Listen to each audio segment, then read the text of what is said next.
Chapter 562. Ha ha ha ha. If the heavenly son of the age could be defeated so easily, he wouldn't be the heavenly son of the age. It doesn't matter how pumped up he is. As soon as the match ended, Brahman began to post comments in Lu Cheng's fan forum. She was in the most leisurely stage of her life after graduating from junior high school. A heavenly son of the era should be the one to make his opponents, who are full of fighting spirit and explosive seed, lose without any temper. A plumber eating mushrooms echoed. The realm of all-seeing God has greatly increased my combat strength. Unparalleled Dragon King replied absent-mindedly. Eternal Nightfall Yan Shaoling said. Setting off Firecracker's expression. Let's not talk about these useless things. Let's go crazy together. Get your hands ready and prepare your precious resources. What resources do you have? Laughing sinisterly expression. Okamoto's fan said. I have resources from all kinds of old and young idols starring in TV series. More than 2 Ts. Motherf asterisk Kerr. I used to put it on the internet and almost lost it. Yan Shaoling replied with a crying expression. You just defeated Jitong. What resources do you have to share? The real opponents are still to come. Not to mention the old grandpas. There are still Ji Run, Meng Liang, Go Wen Wangxian, Ren Li Zheng Shiduo and Peng Liyun. You might meet them in the 3rd round. Even if you don't, you won't be able to avoid them in the double elimination round of the top 64. Unparalleled Dragon King stopped Yan Shaoling's celebration. Let's celebrate after we defeat one of them. Actually, it doesn't matter. Other than Ren Li and Peng Liyun, the rest have been at the inhuman stage for a few years. It's normal to lose to them. I have a good mentality. Rolling expression, Yan Shaoling said. In the resting room of the Guanhai Martial Arts Stadium, a monk in a gray robe was watching the battle between Lu Cheng and Ji Tong. His face was thin and oval, with a broad forehead and drooping eyes. He was Daxing Temple's senior brother, Ji Ren, who was said to be a mighty one who could reach physical invulnerability within a year. After pondering for a while, he suddenly stood up and stepped on the ground. His body swayed backward like a piece of paper, as though he was trying to avoid the consecutive attacks of the illusory Lu Cheng. The resting room was small. He quickly retreated to the wall and then to the ceiling, as though he was stepping out of a lotus flower, retreating in order to advance. In the presidential suite of a 5-star hotel, a girl with 2 braids stared at the TV screen, replaying the scene of Lu Cheng defeating Ji Tong over and over again. She looked ordinary, but her eyes were bright. She had some Miao blood in her. She was about 25 or 26 years old. She was the proud disciple of the Black Tortoise sect, Go Wen.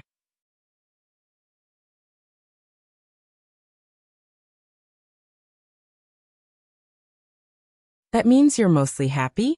Lu Cheng pointed out with a smile. Yen Zhika replied, covering face expression and sighing expression. Don't expose me. At this moment, the official reporter of Battle of the Kings walked over and blocked Lu Cheng's path with a smile. He smiled and said, I finally have the chance to interview you. Not every match had an interview after the match. Still 3 questions? Lu Cheng asked with a smile. Yes. The reporter with a longer face pondered and said, in the match between you and Ji Tong, why were you on par with him in the first half and even at a disadvantage? Why did you suppress him in the second half and leave him no chance? Lu Cheng thought about it seriously and said, I didn't participate in the competition purely to win. I also hoped to learn more while winning.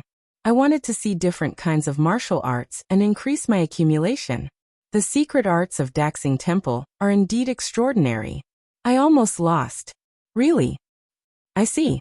The reporter nodded slowly. After a few seconds, she suddenly froze and realized something. Lu Cheng's high-sounding explanation, in other words, was equivalent to him not being serious at the beginning because he wanted to experience more of Daxing Temple's secret arts? He made it sound so reasonable that even I was sucked in. Well, it's not right to say that he wasn't serious. He just didn't try to seize the initiative and complete the absolute suppression at the beginning. Of course, this kind of thing couldn't be said directly. If Ji Tong was really pissed off, it wouldn't look good when he met the people of Daxing Temple in the future. The reporter didn't harp on the previous question. She smiled and said, Congratulations on entering the 3rd round of the preliminaries. At this stage, there's a small chance that you'll be matched against those popular mighty ones. What do you think? What else can I do? Fight. I can't deny that many of them are stronger than me. I can only do my best to grasp this slim chance. Lu Qing smiled calmly. If I can win one, it's a holiday. If I can win two, it's a New Year's holiday. Neither arrogant in victory nor discouraged in defeat. The reporter praised from the bottom of his heart.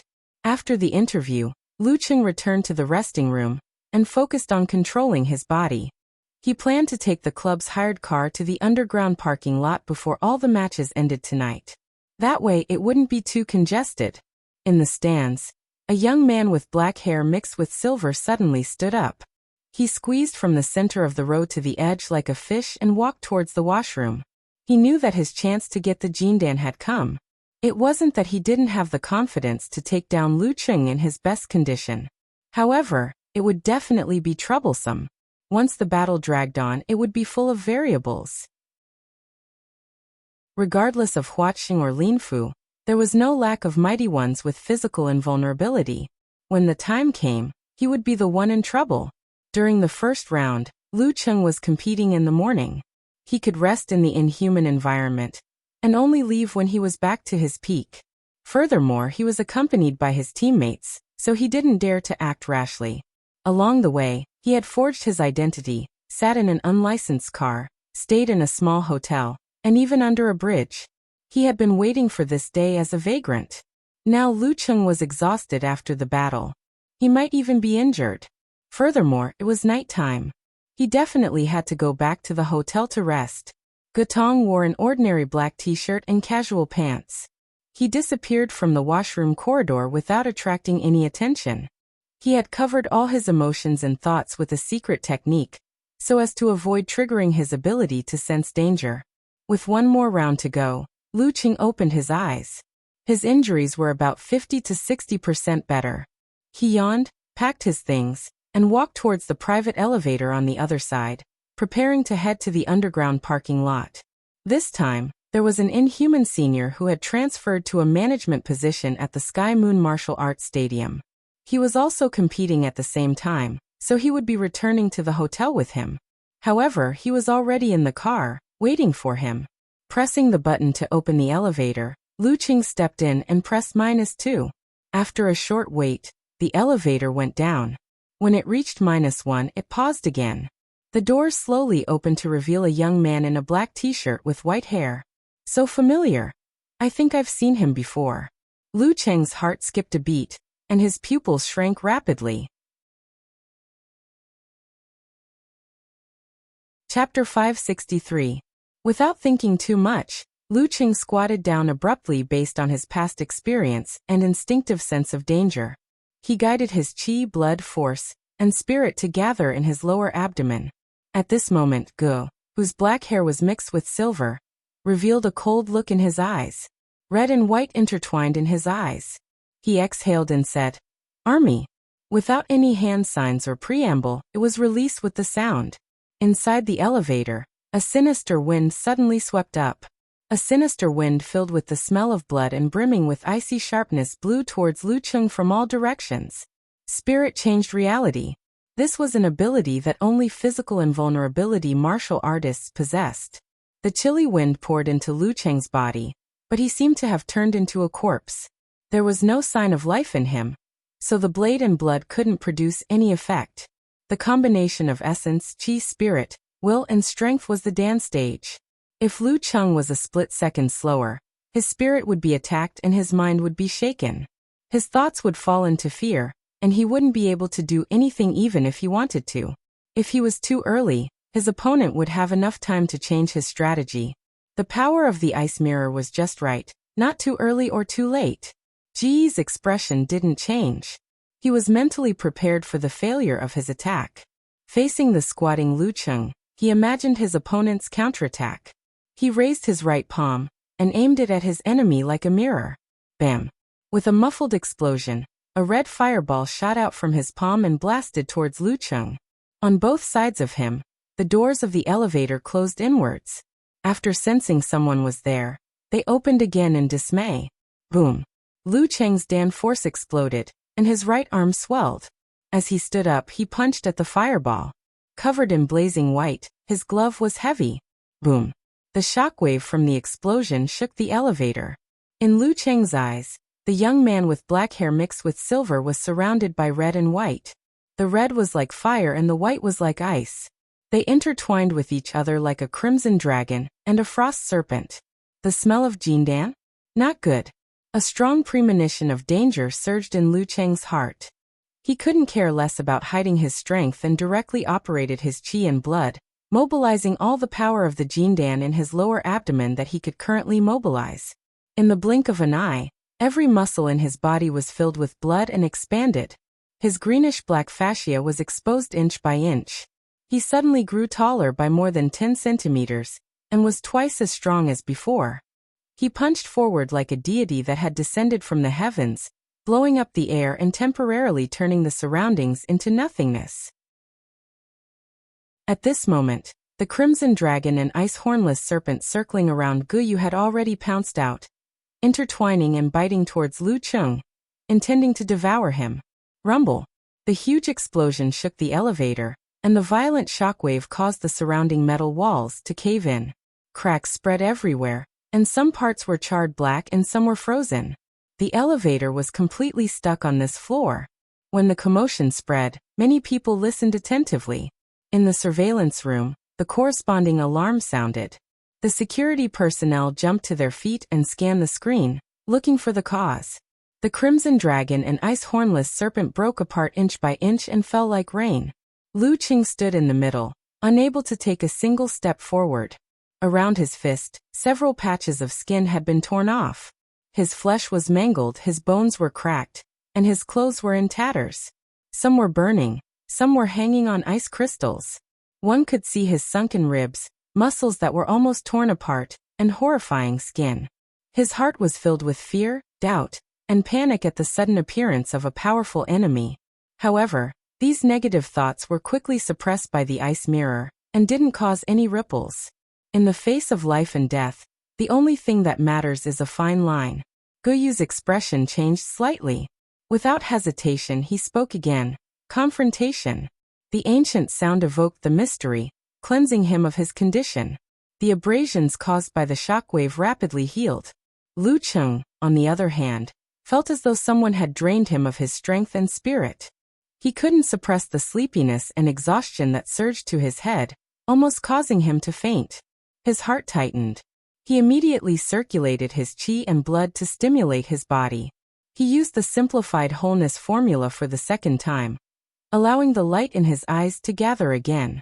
However, this wasted precious time. Guyu placed his palms together, one above the other. In the center of his palms, a crystal ball with a white base and crimson spots appeared. It was like a mirage of the starry sky. With a solemn expression, he flipped his palms and pushed them forward, striking out the resplendent ball. From the beginning until now, he had given it his all. Once he took the initiative, he used his most powerful killer moves in order to end the battle quickly. The crimson and white reflected in his eyes grew bigger and bigger. The fear in Lu Cheng's heart subsided instead of rising. Without relying on the ice mirror, he entered the indifferent overlooking state of the all-seeing God. He quickly and calmly visualized the boundless dark and cold universe, as well as the accumulation of dust to ignite his Vairocana. Bam! He shook out his left arm like a robot and shot out his fist. The surface of his fist was covered in a layer of darkness. As soon as the darkness came into contact with the resplendent ball, it immediately plunged the surroundings into a pitch-black darkness, following which, a blinding light exploded, followed by an exaggerated, dull sound. Rumble. The elevator was already distorted beyond recognition. Guyu took 2 steps back. His t-shirt was still intact, but Lu Cheng, who was surrounded by flames and mist, had a few broken bones. His left arm was charred black and hanging limply. His legs were visibly trembling, his muscles trembling. Seeing his opponent's calm and bloodthirsty gaze, Guyu opened his mouth again calmly. Before Lu Cheng pounced, he spat out a word. Formation. The ancient voice reverberated. The air around Lu Cheng solidified inch by inch, turning into steel plates that bound him to the spot. In his eyes, his enemy, whose black hair was mixed with silver, raised his right hand and formed a sword with his fingers. At the tip of the sword, a white, dangerous light gathered and aimed at the dangerous light on Lu Cheng's forehead. At the same time, there was a sigh in his eyes, as though he was sending Lu Cheng off to his death. Ignoring the damage to his body, Lu Cheng reached Dan equilibrium. Gritting his teeth, he borrowed the power of the nebula in his lower abdomen to compress his qi, blood, spirit, and fire force, pushing them away from the darkness at the edge. Just as the light was about to shoot out, Guyu saw Lu Cheng's Dan force gushing out. Dragging the bindings, he pushed his palm forward with difficulty. They were more than a meter apart. Guyu's lips curled. He was about to end his opponent's life with the ice prison holy light. At this moment, Lu Cheng's palm hit the void lightly. The temperature in front of him dropped sharply. A faint blue light condensed and spread rapidly, freezing Guyu's body. That dangerous white light shot out at the same time. After penetrating layers of ice, it landed on Lu Cheng's other raised palm. Half of it was penetrated, but no blood flowed out. It was sparkling. The complete version of the Lament of the Ice Queen. Crack. Lu Cheng used the stimulation of pain to summon his remaining strength, and completely broke free of the bindings. Pushing off with his feet, he pounced at his dangerous enemy, whose body was sealed in ice. His bloody fist burst out from his waist and hit his opponent's abdomen with a bang. He didn't have any thoughts and could only make an instinctive judgment. Since his opponent had been attacking from afar, he had to drag him into a melee fight. It's either you die or I die. No, I have to leave this place alive. Lu Cheng's aura surged and shook Guyu's heart, making him feel fear that he hadn't felt in a long time. He hurriedly activated the Jindan he had formed and squeezed out a few times more strength. Crack! The ice layer shattered. Guyu's muscles bulged, causing his black t-shirt to burst. His left arm thickened by 2 times, like the arm of an evil spirit. Then he threw a punch at his opponent's attack. He had enough confidence in this punch. He was sure that no inhuman martial artist would be able to withstand it. If he didn't take advantage of the opportunity to retreat, he would definitely suffer a fracture, or even worse. Boom. The 2 fists collided with a deafening explosion. Guyu could feel Lu Cheng's weakness. A flash of joy flashed across his heart. Before his joy faded, he suddenly heard the sound of bones breaking. He saw that his opponent's hand and arm were twisted abnormally. However, he didn't back down at all. Instead, he pressed his feet inward and crushed the metal at the edge of the elevator into pieces. Poof! Guyu's punch broke Lu Cheng's fist and arm. It didn't stop there. It hit his abdomen, piercing through his flesh and destroying a part of his intestines. Why isn't he retreating? Guyu was stunned. He saw that Lu Cheng's eyes were calm to the point of coldness. However, they also showed the desire to live and the desire to show off. His abdomen muscles wriggled, binding Guyu's unretracted fist. His unbroken right arm had already been raised. Along with the activation of the simplified fighting formula, when enemies meet on a narrow path, the brave wins. Lu Cheng's eyes were wide open. His right fist, with his bulging arm, swung at Guyu's head. Guyu hurriedly raised his arm, and formed a layer of ice to block. Bam! The punch landed. With a crack, Guyu's ice layer shattered and his arm bent. In a contest of physical strength, Lu Cheng had the absolute upper hand. He roared. Without thinking about the backlash, he used the simplified fighting formula again. His fist gathered strength on the spot and swung downwards again. Guyu panicked. He opened his mouth and spat out a life-saving cold light at Lu Cheng. Lu Cheng didn't dodge. He merely tilted his head, letting the cold light graze his face with a piece of flesh. Bam! The air exploded. His fist smashed into Guyu's head, smashing it into pieces. Crimson and milky white spurted diagonally behind him like a watermelon that was run over by a car.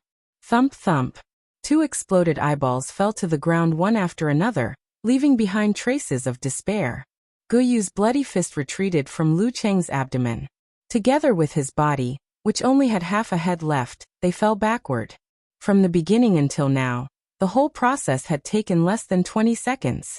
Lu Cheng was just about to catch his breath when he suddenly sensed danger.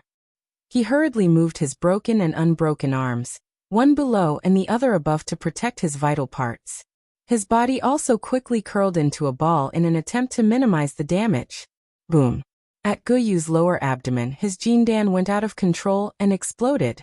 Crimson and white light engulfed the surroundings, destroying 2 walls and leaving Lu Cheng with bruises all over. The wind and waves receded. His body was still curled up. He felt very sleepy and cold. He couldn't open his eyes. His vitality was quickly draining away in the darkness. I can't sleep. I can't sleep. If I sleep, I won't wake up. Lu Cheng tried his best to think of his parents. He thought of Yenjika's beautiful and shy face. He thought of all the scenes of the past. He used them to ignite a strong desire to live. He held on with a strong will. After an unknown amount of time, he finally heard the sound of noisy footsteps and the sound of cold air being sucked in. Luckily, there's an emergency room in the martial arts arena. His thoughts gradually blurred. In the Sky Moon martial arts arena, the audience was attracted by the fierce battle in the arena and didn't notice anything else. After a while, they realized that the emergency room was in chaos. Chapter 564. Huaqing Longhu Club Volcano Laboratory. Empress Luo, Ning Zitong answered the call. Her expression turned serious. She covered the receiver and looked at Dragon King Chen Qitao and Optimus Prime Longzhen. She said in a low voice, Lu Cheng has been attacked. The surroundings turned dark and the voltage seemed to have dropped. Dragon King clasped his hands and asked, "How's the situation?" "His life is in danger." Ning Zitong replied concisely. "Luckily Li Wade is in Linfu. We should be able to save him." Li Wade was in his 40s and was at the peak of inhuman. He could have reached the physical invulnerability stage back then. When there was no hope for him to break through, he developed his interest in medicine to the extreme. Without any foundation, he studied Western medicine step by step and mixed it with medicine, acupuncture, and other things. With his steady hands and the ability to see the smallest details, he became one of the top doctors in the country. He was especially good at surgery. He had also signed up for the Battle of the Kings qualifiers. His main purpose was to join in the fun and meet his old friends. "Where's the attacker?" Chen Qitao asked calmly. "He was killed by Lu Cheng." Ning Zitong's beautiful face was filled with doubt. Chen Qitao nodded slightly and released his clasped hands. He stood up abruptly and walked out of the door. The surrounding lights flickered without any wind. As he walked, he said sternly, "Spread the news. Let Linfu connect with the military system. When I arrive, I want to see the most detailed report." Okay. As a senior expert, Ning Zitong actually followed Dragon King's lead at this moment. She pondered for a few seconds and followed suit. She turned to Longzhen and said, "I'm going to Linfu too. Watch over here." Wuyue Province, Moshang City. Due to the Battle of the Kings, the professional matches were suspended for 2 weeks. Shi Yuejian was at home studying cooking. At this moment, her phone vibrated continuously. It seemed to be in a hurry. With a shake of her wrist, the water on her palm turned into ice and fell. Shi Yuejian picked up the phone, put it to her ear and answered the call. Her leisurely smile slowly sank. Her brows furrowed in suspicion and anger. "Dad." After hanging up the phone, Shi Yuejian paused for a few seconds and shouted in the direction of the living room. Geezer Shi, who was bored watching the match, shouted, "What's wrong?" "I didn't drink." "Something happened to junior brother." Shi Yuejian walked into the living room. "What?" Geezer Shi stood up abruptly. At first he looked confused and puzzled. Then his face darkened and his eyes turned cold and serious, just like when he was roaming the war-torn zones. "Didn't that brat just finish his match not long ago?" Little junior brother was attacked when he went to the underground parking lot. He was seriously injured, Shi Yuejian said. Geezer Shi opened his mouth and was about to ask when he suddenly coughed violently. He coughed so hard that his face turned red and his lungs felt like bellows.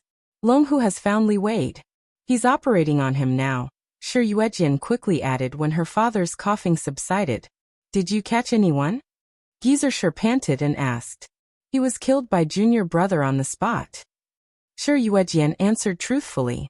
Geezer Shi's eyebrows trembled and he frowned. A strong sense of doubt arose in his pure anger. He originally thought that it was some enemy who wanted to provoke a war, but who knew that it was not what he imagined.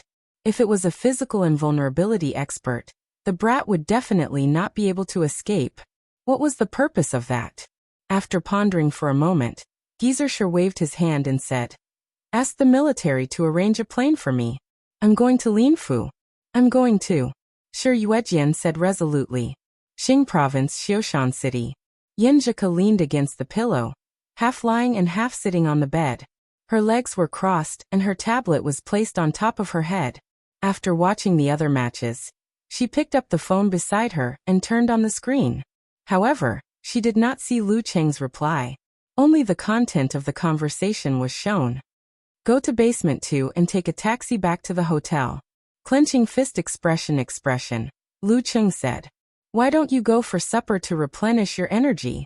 After all, you almost lost the match." Covering mouth expression, she said. "Gotcha." Locking her phone again, Yenjika shifted her gaze back to the tablet. She looked for new resources and watched the match between Lu Cheng and Ji Tong repeatedly. After a few minutes, she picked up her phone again. She still did not see a reply. She could not help but ask, "Still not in the car?" After waiting patiently for a while, she still did not hear the familiar special reminder. Yenjika looked at the screen from time to time and felt a little anxious. Why is Cheng not replying? If there is something, he will tell me in advance. Stuck in the elevator? The girl could not control herself and sent another message. However, it was like throwing a stone into the ocean. She put away the tablet, got off the bed and paced back and forth with her legs crossed. Is Cheng angry? But I was just joking. And he is not such a petty person. Could it be that his phone ran out of battery? But every time his phone was at 10%, he would say something. But there was a news report saying that some phones would run out of battery when they were at less than 20%. Or maybe his phone suddenly broke down. Yenjika thought of all kinds of reasons and tried to calm herself down and wait. However, more than 10 minutes had passed. She looked at her phone again and again, but there was still no reply. She was not in the mood to do anything else. Taking a light breath, Yenjika opened her contact list and dialed Lu Cheng's number. Beep, beep, beep. The number you have dialed is switched off. Please try again later. The girl was stunned for a moment. She instinctively dialed again for confirmation. Beep, beep, beep. The number you have dialed is switched off. Please try again later. Listening to the emotionless voice, Yenjika's phone froze beside her ear. Is his phone really broken? She forced out her dimples and comforted herself. If Chung dropped his phone, I will laugh at him for the rest of his life. Yenjika tried to think in a positive direction, but bad thoughts came one after another.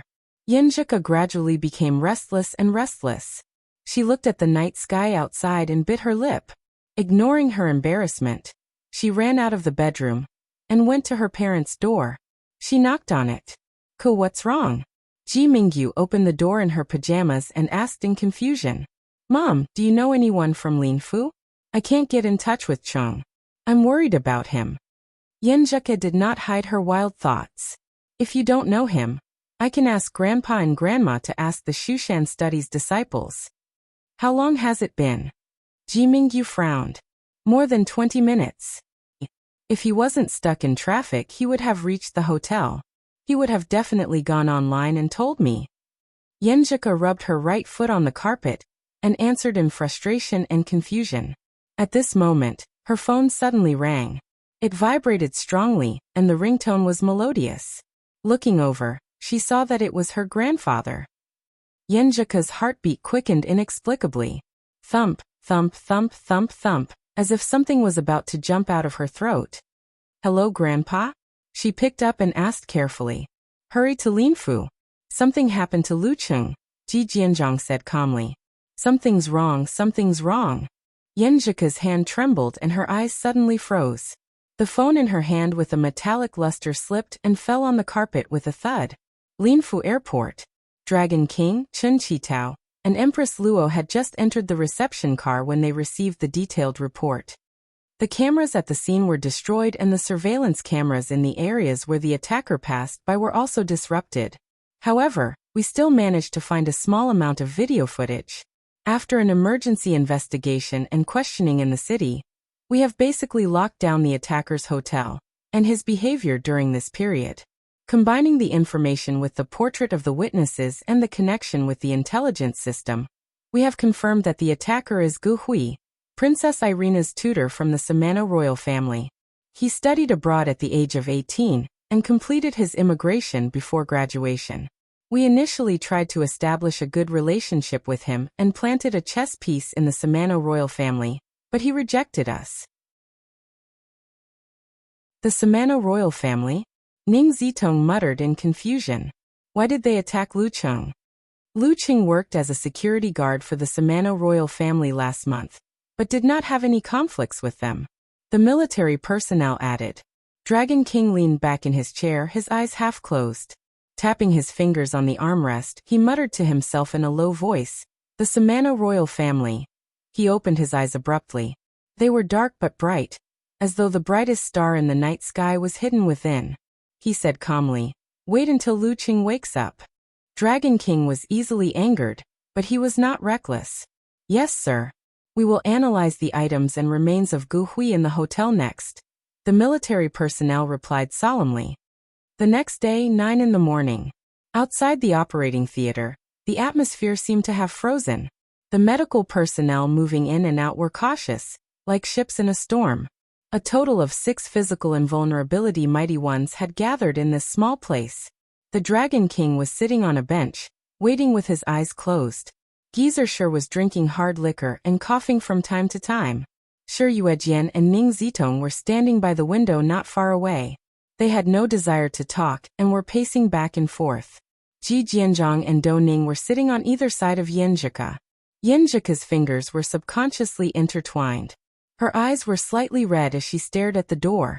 Her expression was firm and stubborn, as though she was supporting her partner in the operating theater. Ji Mingyu and Yan Kai looked at her worriedly. After another half an hour, the lights changed. The operation was finally completed. Wearing a mask, Li Wade felt a strong gust of wind the moment he stepped out of the operating theater. He saw many pairs of eyes staring at him. Not daring to show his humorous side, he took off his mask, cleared his throat and said, "The operation went well. The patient's will to live is very strong. As for my skills, I'm not bad either. I'm out of danger, but I still need to observe him for a while." Hearing this, Yanjika's vision blurred. She heard the sound of her own exhalation, and the choking sound that she had suppressed for a long time. She wiped her face. It was full of wet marks. Seeing that Geezer Shi and the rest had heaved a sigh of relief, Li Wade coughed twice and said, "However, with such a serious injury, I can't guarantee how much he can recover in the future, and whether he can reach physical invulnerability. Moreover," he paused for a while and continued, "moreover, he overexerted himself and suffered a serious backlash. There might be some sequelae."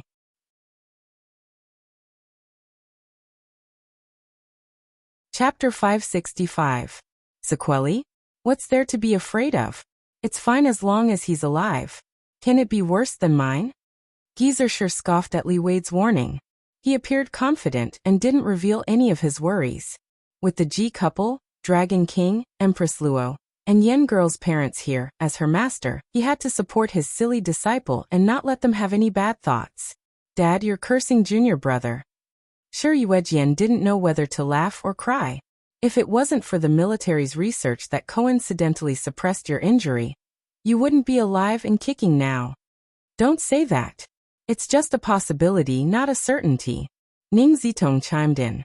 Yanjika suddenly took a deep breath and looked into the operating room. Amid the intertwining auras of the physical invulnerability experts, she bit her lip and said firmly, "It's fine if it's not a problem. Technology is improving and so is martial arts. As long as he's alive, there's hope. As long as he's alive, there's a chance of recovery." She had said those words to comfort Cheng back then, telling him not to dwell on Coach Shi's old injury. Now she said those words not only to herself and Cheng, who was lying inside, but also to her parents, grandfather, and grandmother. Geezer Shi was slightly surprised. He didn't expect Yanjika to be so clear-headed at such a time. "Yeah, Yin girl is soft on the outside but tough on the inside." She's a person who can make up her mind. He nodded approvingly and turned to Chen Qitao. Dragon King, come with me to the scene and see what we can find. Okay. Chen Qitao's expression didn't change as he nodded solemnly. However, he, who had been resting on the bench with his eyes closed, stood up at some point and stood at the outermost circle of the crowd. After that, other than Shi Yuejian, who stayed in the hospital to accompany Yan Zhika, Ji Mingyu, and Yan Kai, and guard Lu Qing in the ICU to prevent further accidents from happening, Ji Jianzhang, Dou Ning, and Empress Luo followed Geezer Shi and Dragon King to Sky Moon Martial Arts Stadium in a car, and entered the basement car park. At the location of the battle, one of the load-bearing pillars had already been broken, and several walls had completely collapsed. Concrete and steel fragments were everywhere, and some of them still had a small part of it left. The burn marks were obvious, and it showed the tragedy of the battle. The elevator was damaged beyond recognition. The metal was twisted and deformed, and it was stuck on this floor. However, as long as there was movement, it would sway, as if it would fall to the bottom at any moment. The final explosion destroyed most of the traces of the battle. Beads of sweat appeared on the military personnel's forehead as he introduced them. The solemn yet imposing manner of the physical invulnerability experts was extremely stressful. I wouldn't be able to create an explosion of this level and range. Although all the sects in the world had the same goal and behaved very similarly at this stage, before the final consensus was reached, due to the different cultivation methods and different DNA mutations, a preliminary judgment could be made based on this. Chen Qitao didn't say anything else. His eyes swept across the severely damaged scene and examined the details again. Paranoia and compulsion were one of the sources of his success. At night, Yan Xiaoling logged into the forum and asked excitedly, "Is the matchup list out yet? Is it out yet? Is it out yet? Please slow down your clock by 5 minutes. Thank you." Brahmin had been spending a lot of time online recently. "I'm just afraid that they'll announce it earlier," Yan Xiaoling replied, picking flowers one by one. After some discussion, she glanced at the bottom right corner of the computer and refreshed the Battle of the Kings official website. Then she saw a piece of news. Lu Qing withdrew due to injury. She clicked on it hurriedly and saw that the content was only a dozen words more than the title. Lu Qing withdrew from the Battle of the Kings due to injury and won't be participating in the subsequent matches. What happened? What happened? Yan Xiaoling didn't care to use a cute typo and sent the link to the news while asking anxiously. The shorter the news, the bigger the issue. Bull Demon King made a gasp emoji. "Hit you." Brahmin and Nye Chi replied at the same time.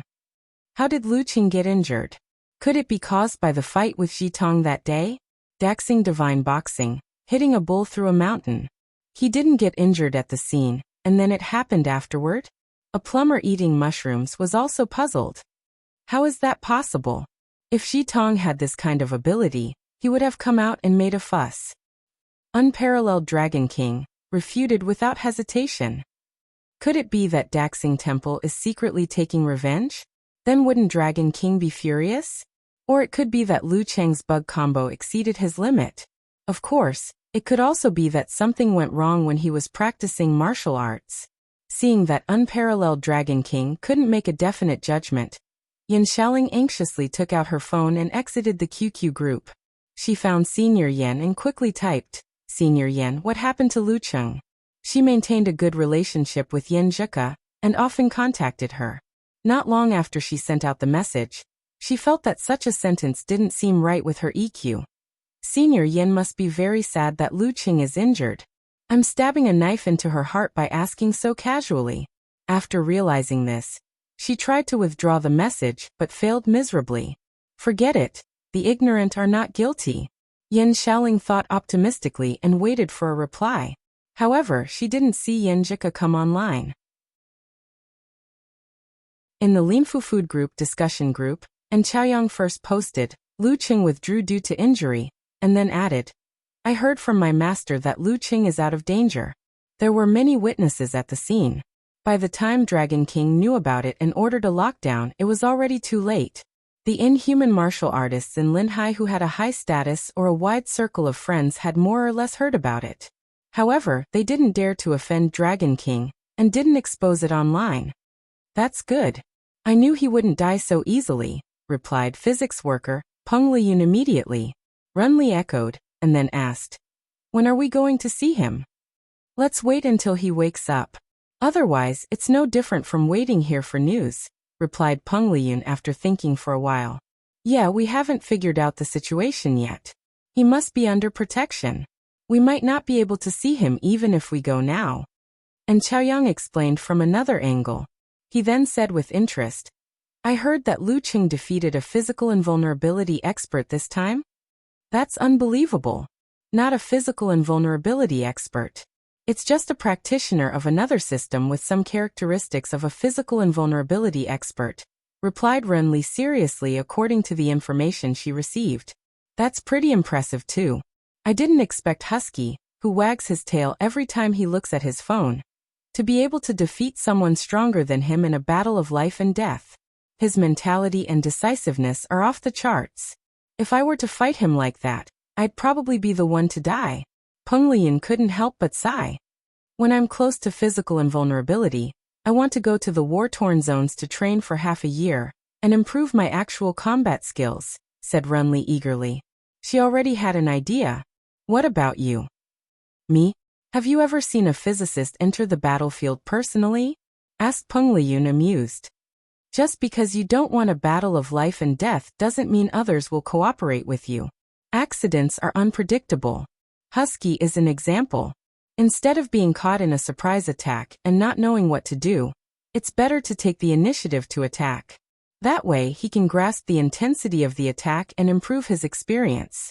If he encounters danger in the future, he'll be able to deal with it calmly, explained Renli. After a moment of silence, Peng Liyun said, that makes sense. I have to learn from Husky on this too, added En Chaoyang.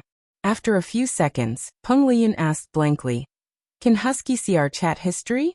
Of course he can. And Chaoyang didn't understand. What would he think of the nickname Husky? Covering face expression and sighing expression. And Chaoyang was stunned.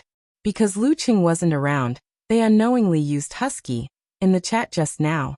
Can we delete the chat history? Asked Renli weakly. No. We can't delete his. Replied En Chaoyang helplessly. Hipster, let's disband this discussion group. I don't know if this will work, said Peng Liyun desperately. The darkness was fading. Lu Qing tried his best to keep his eyelids open and search for the light. After some difficult attempts, he finally saw a blurry scene. His senses began to return to his surroundings. As his vision gradually cleared, Lu Qing heard hurried footsteps. Yenjika's beautiful face was reflected in his eyes. The sun shone on her, making her fair skin rosy and her eyes sparkling. I'm still alive. I can still see Coco. Lu Cheng's lips twitched and slowly curled up. You're awake? Asked Yenjika in surprise and joy. She didn't dare to speak too loudly for fear that she would knock Qing out. After asking, her eyes turned and she subconsciously blurted out. What are you smiling about? Smiling like a fool when he just woke up. Is there something wrong with his brain? I was scared. I was scared that I would see hell when I opened my eyes. Luckily I saw my little fairy. Lu Qing felt that his voice was terribly hoarse. He panted as he answered. Yenjika's eyes reddened. She jerked her head to the side and wiped her tears with her hand. What are you talking about? Hell. Don't even think about it. After saying that, she hurriedly turned back and asked, how do you feel? She didn't wipe her tears clean. She looked like a little kitten. Lu Qing stared blankly. He tried to focus but felt very dizzy. He barely completed the ice mirror and entered the state of self-reflection. It's like being run over by a 10-wheeled truck. He smiled bitterly as he looked inside himself. I'm afraid I won't be able to get out of bed for at least 20 to 30 days. I won't be able to recover without at least a year and a half. Also, there's a strange weakness in my body. It seems to be from the source. He didn't hide the situation he saw. Phew, I'm fine. I'll be fine after some rest. Yenjika was relieved. Suddenly she exclaimed, oh, I forgot to call the doctor. I forgot to inform Coach Sher, Grandpa and Grandma. She stood up and walked out of the door. After busying herself for a while, she finally told Geezer Sher and Do Ning the news, and asked them to pass it on to the other physical invulnerability mighty ones and her parents. Lu Qing smiled as he watched her go in and out of the room. He felt peaceful. After the doctor finished his examination and left, he suddenly said in a hoarse voice, "Ku, I'm sorry." "What are you sorry for? You're the victim." Yenjika's eyes widened as she retorted. Lu Qing turned his head to look at her with difficulty. He said seriously and sincerely, "I've been keeping a secret from you. This whole thing started because of this secret. I've been hiding this secret for a long time."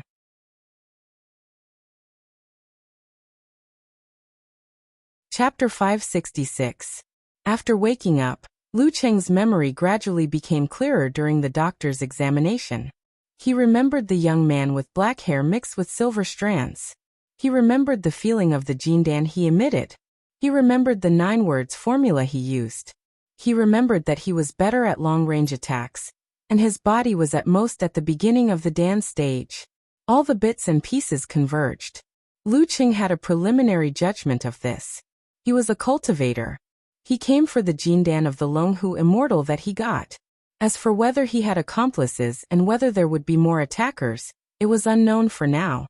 Therefore, for his own safety, for the safety of his parents, for the safety of Ku, and for the safety of his relatives and friends, he had to tell the whole story to his master and the Dragon King. He had to ensure that he could accurately lock on and cut off all future troubles. Based on this, he had to summon up his courage and tell Ku the whole secret.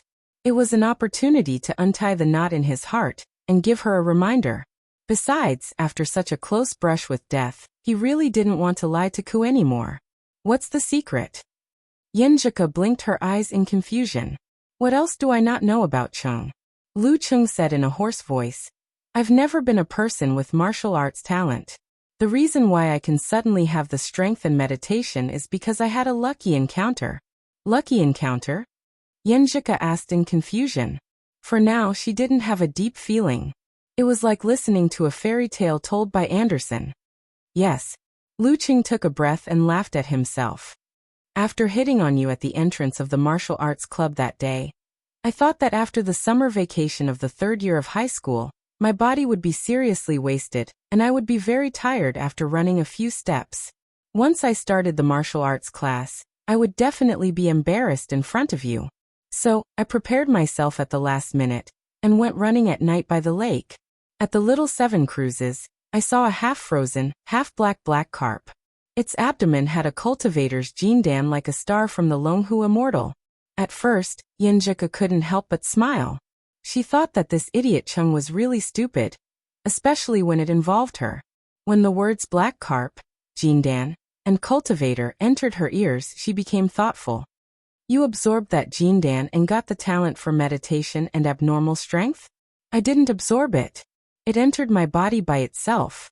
At that time, I was scared out of my wits. I was afraid that I would become a half-frozen, half-black salted fish.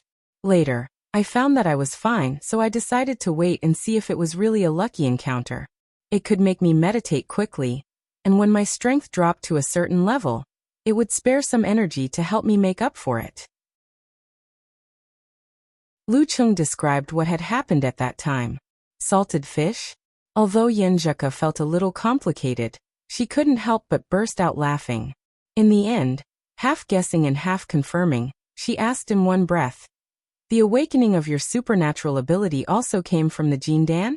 You practiced the 9 words formula and the simplified physical invulnerability so quickly because of this? Was the person who attacked you a cultivator? Yes, when I was suppressed to the limit by Yi Yaoting and couldn't make up for it, the surface of the jindan disintegrated and let the ice force come out with the brutal blizzard. I let the fire force stay in my body and merge with my body. That was the first awakening. You know the 9 words formula. It's one of the core of Longhu Immortal's practice. As long as there was some charm, I could directly master it with the help of the jindan. That person should be a descendant of Longhu Immortal. Since he formed the jindan, his spirit could initially interfere with reality. Lu Qing panted and frankly told her about the influence the Jindan had on him. Before Yenjika asked again, he continued intermittently. But most of the time, I tried not to rely on the Jindan. After all, it's just an external object. If I really want to improve, I can only rely on myself. I can only temper my body step by step and polish my will. Almost all the battles, as long as it's not a life or death battle, as long as I can still control myself, I try to fight according to what I have learned, prejudgment and improvisation. He spoke slowly, focusing on his own efforts in martial arts and occasionally mixing in some information about the Jindan to weaken the negative effects with words. This wasn't because he was scheming, but because he valued it too much and was afraid of losing it. Yenjika listened in a daze. For some reason, she felt that the Chung in front of her was a stranger. This was a Chung that she had never seen before. This was a Chung that she couldn't even imagine in the past. He hid it so well. At this moment, Lu Cheng's image in her heart changed slightly. Cracks appeared in the martial artist that she had always thought to be extremely talented. I've wanted to tell you since a long time ago, but I didn't have the confidence to do so. I wanted to wait until I reached the inhuman stage before telling you. That way, even if I don't have the Jindan, I can still take care of our future. But after I advanced, other than practicing Lament of the Ice Queen using the Jindan, I haven't used it at all. Well, that includes mastering Ice Mirror and mastering All-Seeing God. So I was thinking that I should wait until the 9 words formula is complete before telling you, said Lu Cheng as he pondered. He didn't hide his emotions at different stages. Why wait until the 9 words formula is complete? Asked Yenjika, puzzled. Aren't you born with a deficiency? Cultivation and martial arts have different beginnings. Who knows, there might be a way to make up for your problem. I didn't tell you before because I was afraid that if the hope was too high, the disappointment would be greater, answered Lu Qing seriously. Yenjika pursed her lips and looked at Lu Cheng with a complicated gaze. Thousands of thoughts ran through her mind. In the end, she only cursed under her breath. You idiot! After saying those words, her mind broke free from the shock brought by the secret. She began to recall the past and examine her own emotions. Initially, she had a good impression of Chung because of his outstanding martial arts talent. It made her, who had no hope of walking down this path, want to substitute for him. But there was that tiny bit of liking. It was because I had a good chat with him. It was because he shared with me bits and pieces of the Warrior Sage Challenge tournament, making me feel like I was walking down the path of glory step by step. It was because of his impromptu performance. It was because of his rapid transformation from unfamiliar to familiar. As for her true liking, it was because of his hard work, his silly actions, his high regard for her, the beauty of mutual love, his persistence, his hard work, his willpower, and his values that were compatible with her. Among all these, the shadow of Jindan became fainter and fainter. Cool. Seeing that his little fairy was silent for a long time after scolding, Lu Qing worriedly called her. Yenjika frowned slightly and waved her hand. She scolded him in a delicate voice. Don't interrupt. I'm thinking about something. Lu Qing immediately shut up and waited anxiously, unable to move. After a few minutes, Yenjika puffed up her cheeks and stared at him. Who said you don't have martial arts talent? Impromptu combat talent is also martial arts talent. Jindan can't help you with this. Yes. Lu Cheng was relieved to hear this and hurried to agree. Yenjika's eyes turned up and her dimples shone. I used to fantasize about adventures, thinking that I could make up for my congenital deficiency and become a heroine. You got Jindan and became a master step by step from an ordinary person with no cultivation talent. You met my expectations perfectly. Hey, I'm so jealous of you. Now that she said it, he felt more immersive than before. Isn't a girl with congenital deficiency the same as a boy with average cultivation talent? What heavenly son of the age?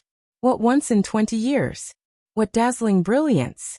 I can only look up to you. Speaking of this, the girl smiled sweetly. Didn't I say last time that the gap between us was getting bigger? Now it's gone. Are you disappointed? She seemed to have let go of a small knot in her heart. That's great. Lu Qing could hear the emotional changes in Yenjika's voice. He could feel her heartfelt voice and was completely relieved. He felt that the shadow that had been entrenched in his heart for several years had disappeared. He felt refreshed and his mind was lively. There was no more stagnation. "Great your head," Yenjika scolded with a smile. Then she asked with concern, "Did you tell Coach Sure about this? I'm afraid he'll be disappointed in you if you keep hiding it from him." "He found out long ago," Lu Qing answered embarrassedly. "He's indeed a mighty one with physical invulnerability." Yenjika lowered her head shamefully. "Chung and I are sleeping in the same bed. Why didn't he find out earlier and give him a fright?" Not wanting to dwell on this topic, she changed the topic. "Your phone was damaged in the explosion. I saved your number and got a new one for you." "Well, I haven't told Uncle and Auntie about this yet. I'm afraid they'll be shocked." "Don't worry, the military has sent people to protect them secretly. These 2 days, I logged into your QQ and WeChat and told your cousins to tell them that your injuries aren't serious and that you just need to rest." Speaking of this, Yenjika suddenly remembered something. Her dimples deepened instantly, and her eyes were overflowing with obvious laughter. Priest, hipster, and Chihuahua are good at coming up with nicknames. When Chung was seriously injured and unconscious, she didn't have the mood to think about it. Words about it would only cause grief. The more she thought about it, the funnier it was. "What's wrong?" Lu Qing noticed his wife's strange behavior and asked in confusion. It was right not to tell Dad and Mom. With such injuries, they would be scared to death.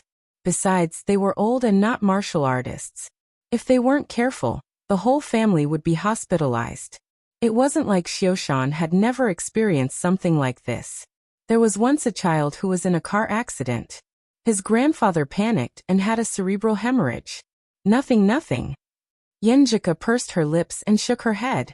"I was just thinking about the speculations about your injury. Some said that you improved too quickly, and your foundation was unstable. Some said that after you defeated Ji Tong, you went to dozens of outsides and played all night with drugs while you were mentally and physically exhausted. That's why you had problems. That's too much nonsense," Lu Qing said, annoyed and amused at the same time. "They also said that you tried to awaken your supernatural ability for the 3rd time, but failed miserably. That's a good reason." Yenjika was about to continue when Geyser Shi, Dragon King, Ji Jianzhang, and the others rushed over and filled the single ward. Lu Qing repeated what he had said before in a concise and comprehensive manner, emphasizing the enemy's identity as a cultivator. "Jindan? You got a Jindan?" Geyser Shi asked, his eyes wide open. Jindan was a highly condensed essence, chi, spirit, and will. It couldn't be kept for long. Once its master died, it would either explode out of control or slowly dissipate in a dozen days. Lu Qing was even more surprised and said blankly, "Master, didn't I tell you before? I thought it was a natal artifact." Geyser Shi's voice trailed off as he felt that he had misunderstood something in the past. Before he could finish, he noticed that Ning Zitong, Ji Jianzhang, and the others were looking at him, as if they wanted to laugh. Among them, Dragon King's eyes were clearly saying, "How did you survive in the war-torn zones?"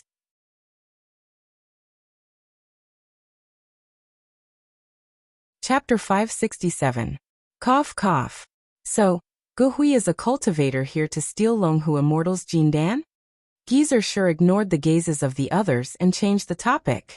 Lu Qing was lying on the bed. He couldn't even tilt his neck, let alone turn his body. He couldn't even see the physical invulnerability experts around him. Due to his poor physical condition, the sensing range of the ice mirror was reduced to half a foot around him. Similarly, it couldn't reflect the reactions of the mighty ones. He could only answer honestly, "That's my judgment." Otherwise, he wouldn't have tried to kill him without any grievances beside him. Yenjika looked around the ward, taking in the expressions of her grandparents, Dragon King, Empress Luo, and the others.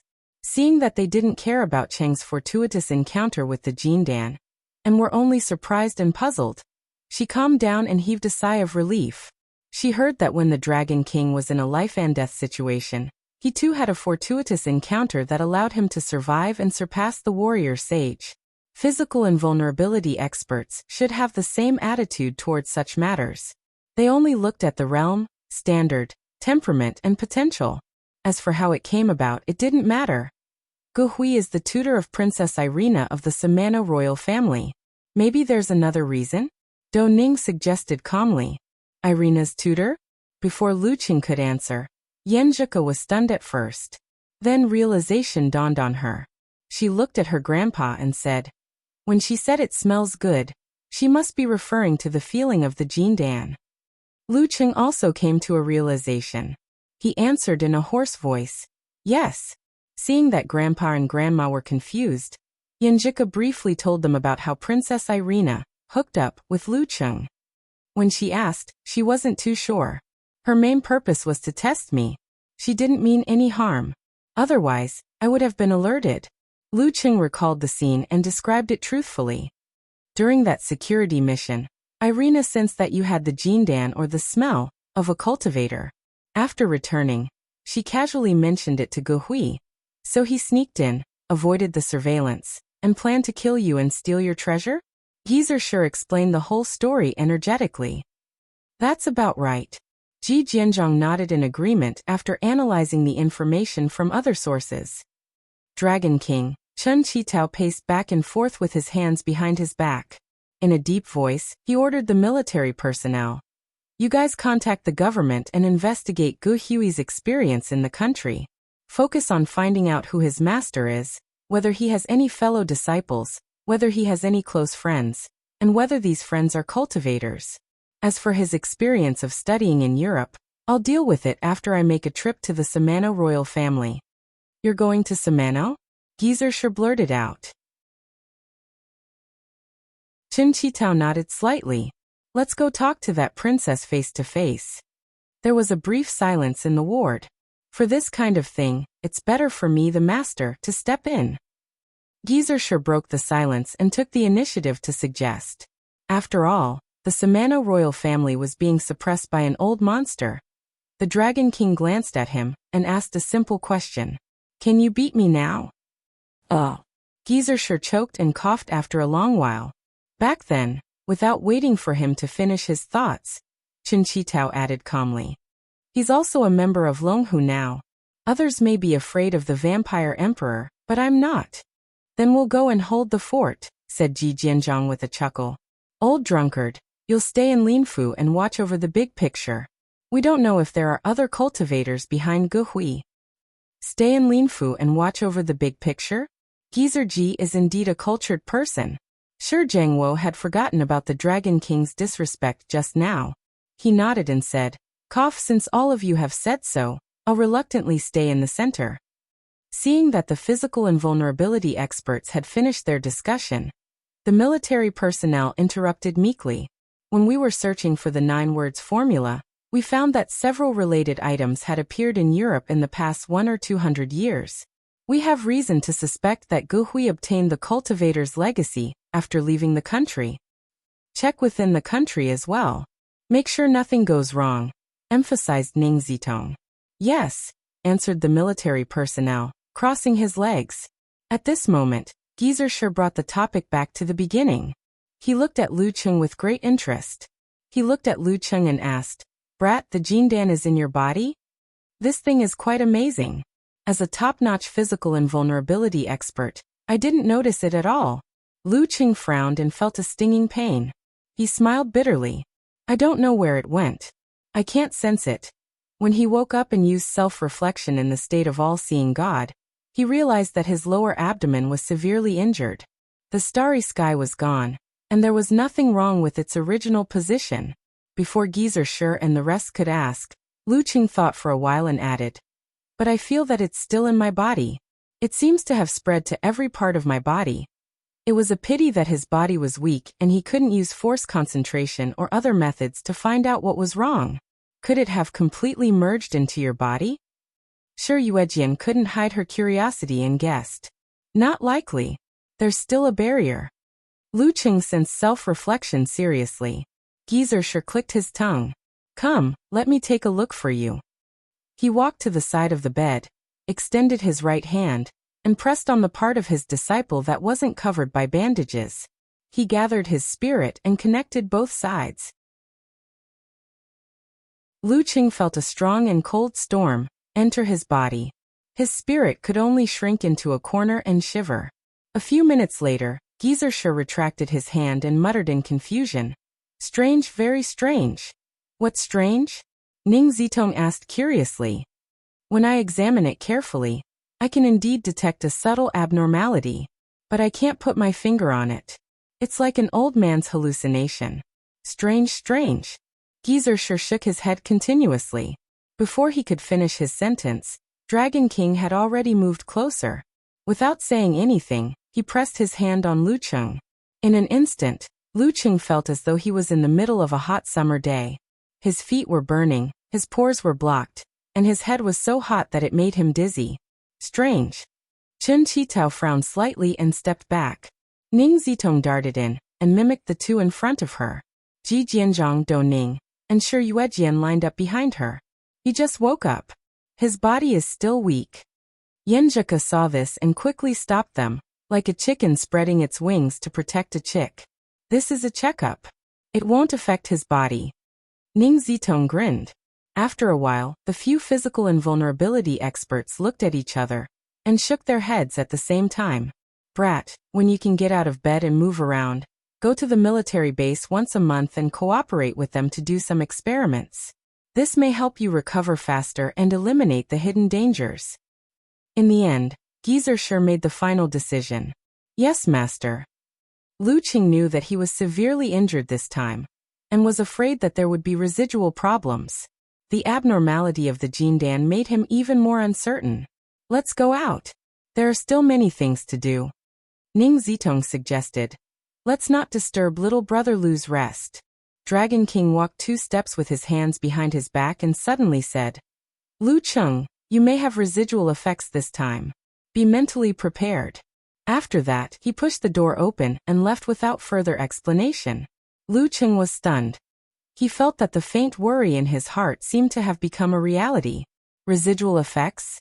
How serious would the residual effects be? Would his body be able to recover to its best condition? Thoughts flashed through his mind. He stared at the ceiling and fell into silence.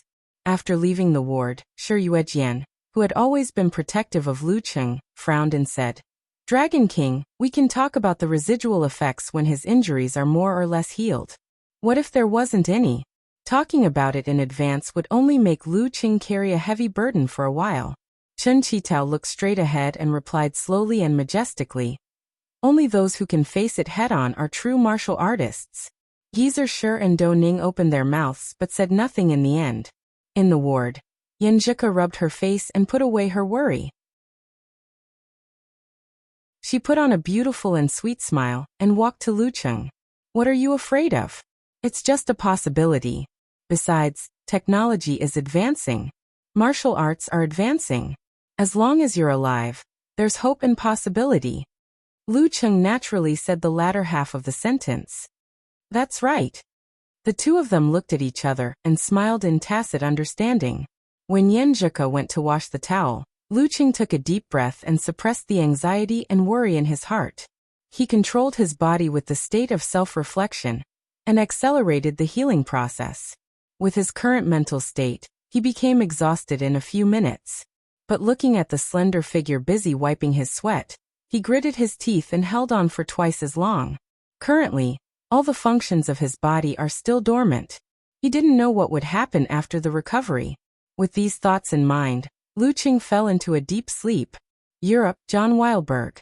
King Ed was dealing with government affairs in his study when he suddenly saw an attendant enter with a thick file. Your Majesty, the Chinese embassy has submitted a letter and a lot of documents accusing Princess Irina's tutor, Gu Hui, of assassinating their heavenly son of the era, Lu Cheng, said the attendant solemnly. Ed stopped what he was doing and pondered for a few seconds. Let me see. The attendant quickly took out the letter and documents and played a video. Although the evidence didn't form a chain, anyone with a discerning eye could tell that it was Gu Hui. I've always said that Gu Hui is too mysterious and shouldn't be too close to the royal family. But Irina never listened. The king tapped the crocodile skin of his notepad with his right index finger, looking displeased. Just then, another attendant entered and reported with an unusually solemn expression. Your Majesty, the Dragon King of China, Chen Qitao, has submitted a letter requesting an audience with Princess Irina. He paused for a moment and continued. He says he's outside the ancient castle. What? For a moment Ed was both shocked and angry. He stood up from his seat. Where's the formal etiquette? This barbarian. The Samano royal family has an emperor. Pacing back and forth, Ed recalled the documents and Chen Qitao's usual reputation. He rubbed his brows and said, "Let Irina meet him. He's inside the ancient castle."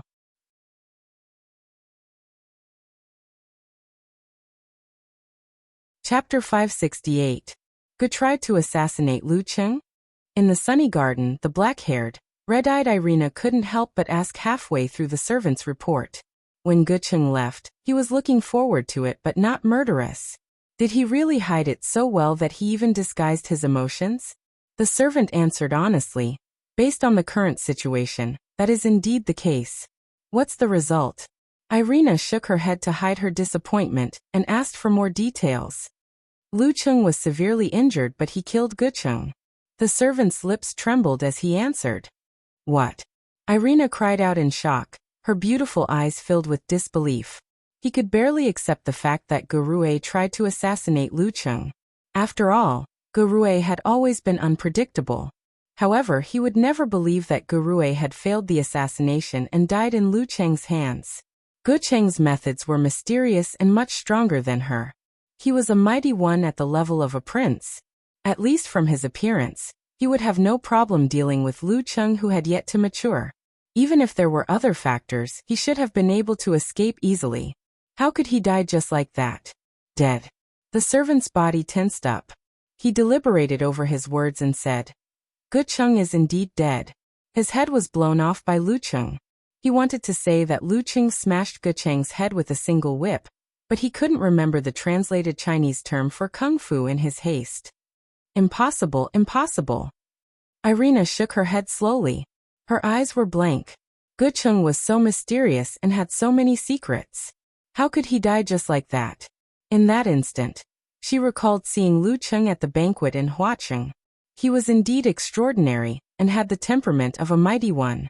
But there was still a huge gap between him and Gu Cheng. Was he really that strong? For the first time, Irina doubted her own judgment. She felt that the black-haired, black-eyed, calm, and gentle young man was a monster in human skin. No, he was scarier than a monster. The servant looked up. Seeing that the princess had calmed down, he mustered up his courage and said, "The Dragon King of China wants to see you. He is already waiting in the Black Rose Hall." After pausing for a moment he added, "That's right. His Majesty has agreed."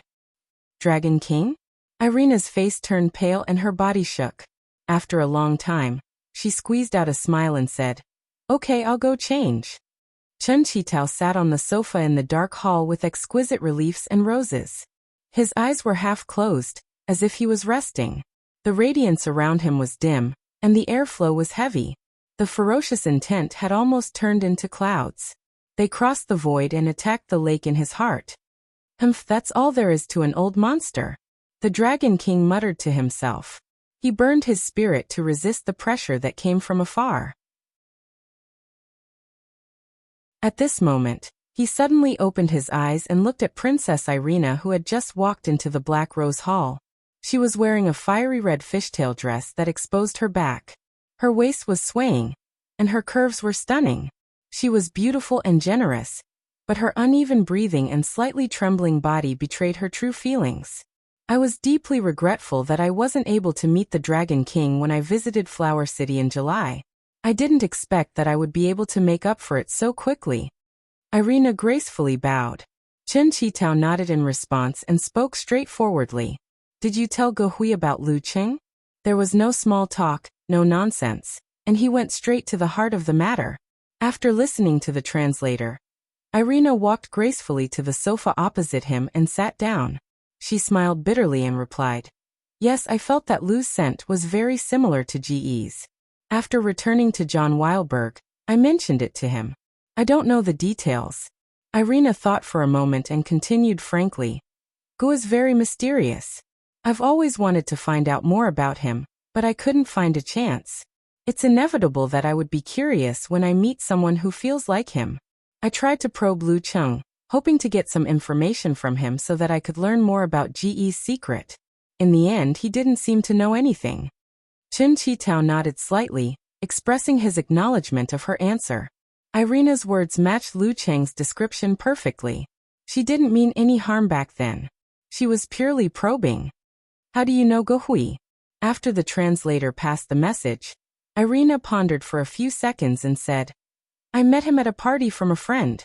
Ge helped the Byron Group's chairman's child, and had a good relationship with their family. He often attended various gatherings. I felt that he was very mysterious and powerful. He could always analyze and explain problems from an unimaginable angle, especially in terms of combat, superpowers, and so on. Hence, I invited him to be my home tutor. Oh right, he's also good at something called feng shui. He has helped several tycoons change the architectural layout. Feng shui? The Dragon King maintained his poker face and confirmed in his mind. At the level of physical invulnerability, one could communicate with heaven and earth, feel the magnetic field in nature, understand what was harmful and what was beneficial, and make targeted changes. One of the advantages of home ground was to complete the layout. Although it wasn't a formation in myths and legends, there were still many strange formations that could strengthen oneself and weaken the enemy. From another perspective, this was feng shui. Of course, before reaching physical invulnerability, one could only grasp it based on the conclusions of their ancestors. Most of the fortune tellers among the common folk were liars, copying cats and drawing tigers. Occasionally, they would get lucky. The fact that Ge Hui could gain the recognition of so many tycoons showed that he was indeed capable in this aspect. It also indirectly proved that he had certain characteristics of physical invulnerability that he had obtained earlier due to different training systems. This coincided with the combat strength he had displayed, and the traces of destruction at the scene. Chen Qitao asked a few more questions in detail. Seeing that Irina really didn't have a deep understanding of Ge Hui, he bent his right hand, tapped the sofa armrest and said, Give me all of Ge Hui's personal belongings. Irina heaved a sigh of relief. She hurriedly ordered the maids to tidy up Ge Hui's belongings. In the end, she even went to check it herself. When she returned, she said, Ge Hui likes to collect things. Many of them are still here. This means that he didn't intend to assassinate you in the beginning, and even planned to return. According to Irina, someone with a similar smell could also be a cultivator who had formed the golden core. At first, Ge Hui might have just wanted to make a friend and have a chat partner. When he found out that they were left behind by Longhu Immortal, he changed his mind. Chen Qitao's thoughts raced. He slowly got up and walked out of the door. The maids and attendants followed behind with 2 suitcases in tow. At this moment, Irina gritted her teeth and said, There's one more thing. She took off the pendant around her neck and passed it to the Dragon King. The confrontation character glowed, clear and delicate. Chen Qitao glanced at it, took it and said in a deep voice, If there's no problem, I'll get someone to return it to you. Am I the Dragon King, the kind of person who covets a little girl's belongings? In Lu Cheng's ward, the few physical invulnerability experts gathered again. Ge Hui's father passed away when he was young. He didn't have any special experiences in the country. His relatives and friends weren't cultivators. Moreover, after he left the country for a year, his relationship with everyone became distant. When his mother passed away, he completely stopped contacting anyone. The military personnel in charge of one of the leads reported. The intelligence personnel in charge of tracking the European side added. Following the Byron Group's lead, we found that Ge Hui obtained the importation of cultivation in the second half of his first year. He often took care of a lonely old man in Chinatown. The period when he appeared miraculously matched the time when the lonely old man was nearing the end of his life. We're currently tracing the experience of this old man to see if there are any other cultivators. Hearing this information, Lu Cheng couldn't help but sigh. Ge Hui's experience was the standard template of a protagonist. If it were written in a novel, it would be something like The Taoist in Europe, The Princess's Personal Tutor, or The Last Cultivator on Earth. Sigh. Wouldn't it be better for everyone to sit down and have a chat? Why must we fight to the death? At my level, the use of the Jindan is at its lowest. Instead, I'm more worried about it having problems and remaining hidden dangers. I'll cooperate with you to extract the jindan, and you'll exchange the importation of cultivation and the complete set of 9 words formula with me. Isn't that a win-win situation? Unfortunately, to a certain extent, the law of the dark forest is quite realistic. Looks like this is an isolated incident, Ji Jianzhong concluded. No need to make a big fuss about it. Ning Zitong agreed. Chen Qitao walked to Lu Cheng's bedside and took out the pendant. This is the confrontation formula. When practiced internally, it can help you calm down and speed up recovery. It's suitable for your current situation. Remember to return it to the military after you've mastered it. As soon as the Dragon King finished speaking, Geysershire added, follow Gu Hui's lead. Cough, the formation formula and the decueing formula shouldn't be a problem. We're currently summarizing the impartation of cultivation from the things Gu Hui missed. You don't have to worry about these things. Yes. Lu Qing couldn't nod, and could only reply. Yan Zhika hurriedly took the amulet, and displayed the confrontation character in front of Lu Cheng's eyes as if their minds were connected. Lu Cheng studied it carefully and secretly sketched out the character. He wanted to use it as usual to guide the jindan, and master it directly after he had a slight understanding of the charm. However, this time, no matter how he visualized, the jindan seemed to be in a deep sleep and didn't respond. Could it be because he didn't make the hand seals or emit the ancient sounds? Lu Qing shook his head at his wife, indicating that he wouldn't be able to master it in a short time. He still needed a few more days before he could move his hands. No one expected a heavily injured person to master the confrontation formula on the spot. The few physical invulnerability experts left quickly, leaving the couple alone. Seeing that Lu Cheng's injuries were stable, Yan Kai and Ji Mingyu didn't stay any longer and returned to Xiushan to do their own things. The jindan didn't activate? Yan Zhika put away the amulet and asked with a guess. Yeah. It might have something to do with the hand seals and ancient sounds. Lu Qing answered with uncertainty. After chatting for a while, Lu Qing started to control his body and heal his injuries internally. Yan Zhika sat beside him on the bed and took out her phone. She planned to browse the news first before reading and studying. Not long after she opened Weibo, she saw a trending news. Lu Qing hasn't shown up yet. His injuries might be more serious than we thought. I suspect that he failed his 3rd supernatural ability awakening. This failure might prevent him from returning to his peak in 2 to 3 years. It might even affect his potential for further improvement.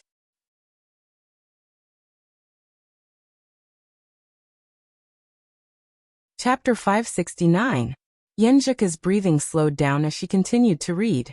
As we all know, experts who have reached the realm of all-seeing God have extremely powerful recovery abilities. For an ordinary martial artist that would require 10 to 20 days to recover from an injury, they would be able to bounce around in 2 to 3 days. For a serious problem that would require at least half a year to recover from, they would be able to control it in 3 to 5 days. At most, they would be as good as new after a month or so. However, Lu Qing hasn't shown himself since the start of his injury. You can imagine the severity of the problem. Is it because he doesn't want to show up? Why wouldn't he accept a short interview to dispel all suspicions? There's only one answer. Until now, he still can't get out of bed. Once he shows up, the bad situation will be known to everyone. This wasn't a Weibo post by a famous verified account or a news reporter, but a guess by an ordinary user named Tiger Guan. It had become a hot topic because too many people had reposted and discussed it. Yan Zhika bit her lip, opened the comments, and skimmed through a few. Yeah, it's been a week. Neither Lu Qing nor the Longhu Club gave a detailed response. It's suspicious. To be honest, I'm guessing that Lu Qing is dead. There are many examples of failed supernatural ability awakenings. None of them are good. The girl's thumb swiped quickly and finally, she flicked her wrist and closed the app impatiently. She looked straight ahead, deep and mysterious. What's wrong? With Lu Cheng's current mental state, he couldn't maintain self-reflection for too long. When he paused, he noticed that his little fairy was in a daze. Yan Zhika pressed the corner of her eyes, revealing her dimples. She leaned over and smiled sweetly. Talker is asking about your injuries. I'm thinking about how to answer. Little Ming? There's no need to be so formal between us. Just answer. I won't die. Lu Qing chuckled. Alright, you guys have a weird way of interacting. Yenjika's smile didn't falter. She picked up Lu Cheng's phone, unlocked the screen and gave her answer. The other party replied quickly. Wow, it's obvious that it's you and not a substitute.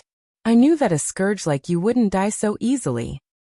Yenjika repeated it and asked Lu Cheng with a smile. What do you say this time? You're the scourge. I'm the lucky one. Lu Cheng felt like a boss dictating to his secretary. Well, there was no need to be honest about this.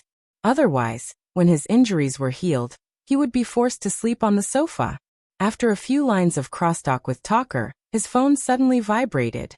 It was a call from his mother, Chi Fong. After being delayed for a week, Chi Fong, who had heard about the discussions online from her neighbors, relatives and friends, finally couldn't help but call. Your mother. Yenjika lowered her voice instinctively. Put it on speaker and put it next to my mouth. Lu Qing made up his mind. Yenjika nodded slightly and chose to accept the call, changing the mode. Hello Chung. Chi Fong's voice trembled slightly. Mom, shouldn't you be at work at this time? Lu Qing pretended to be surprised. Can't I call you at work? Chi Fong was obviously relieved. What's wrong with you? Is your injury serious? It's not serious at all.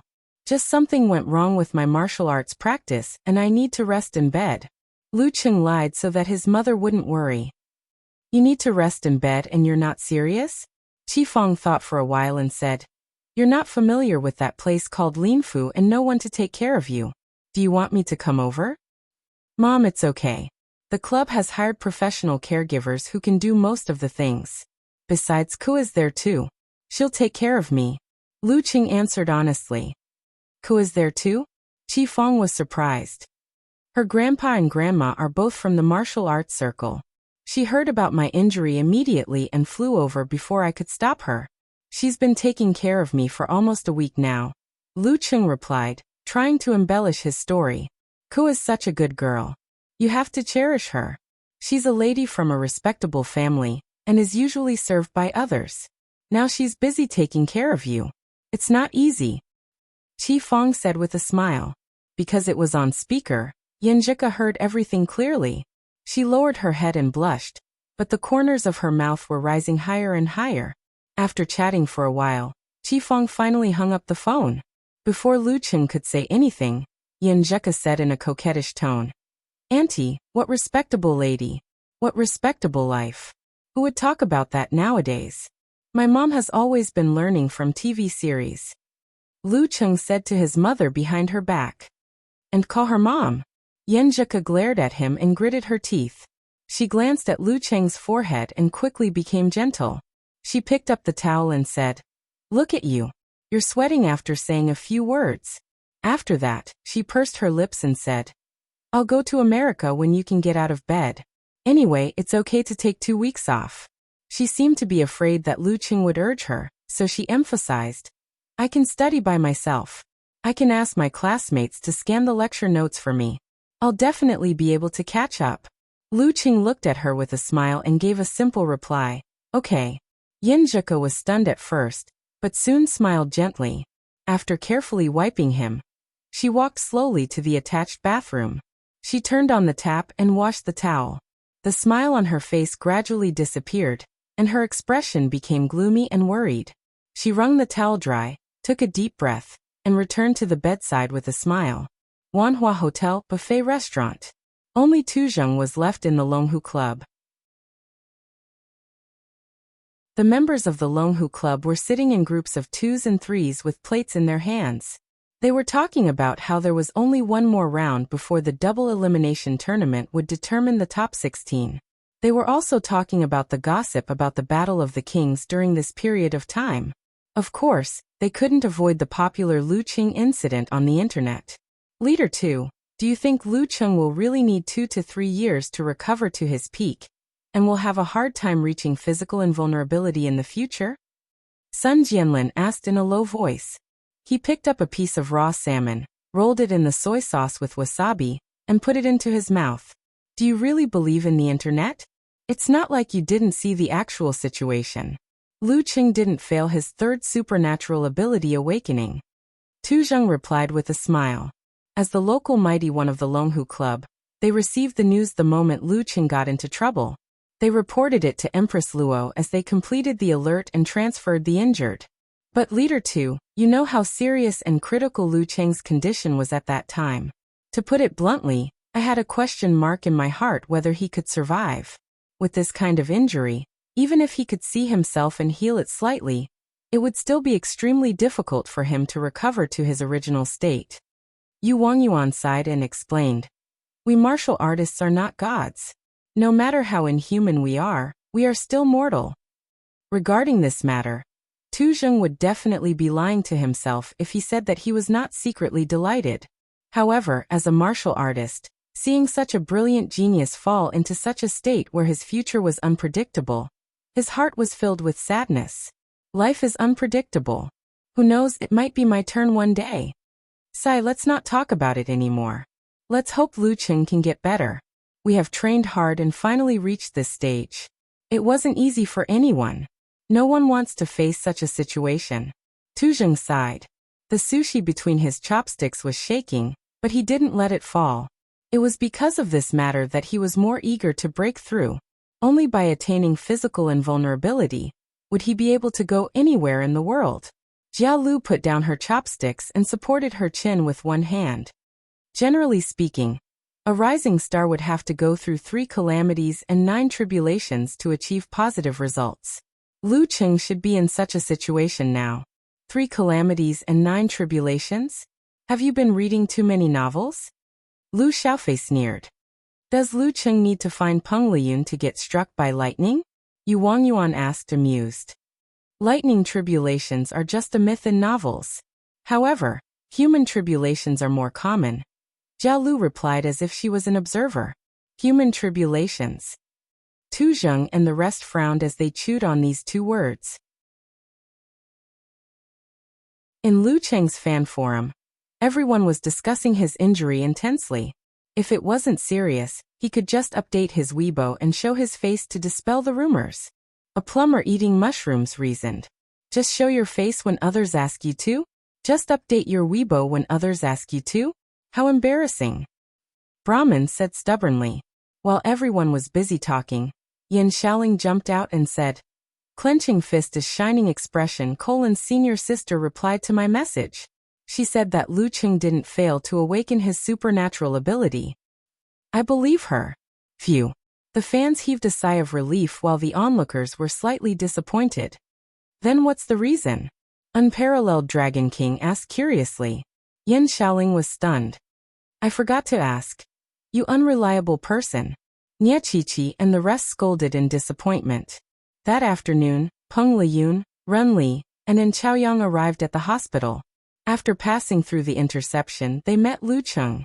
When they saw that Lu Qing couldn't even move his hands and feet, let alone play with his phone, they heaved a sigh of relief.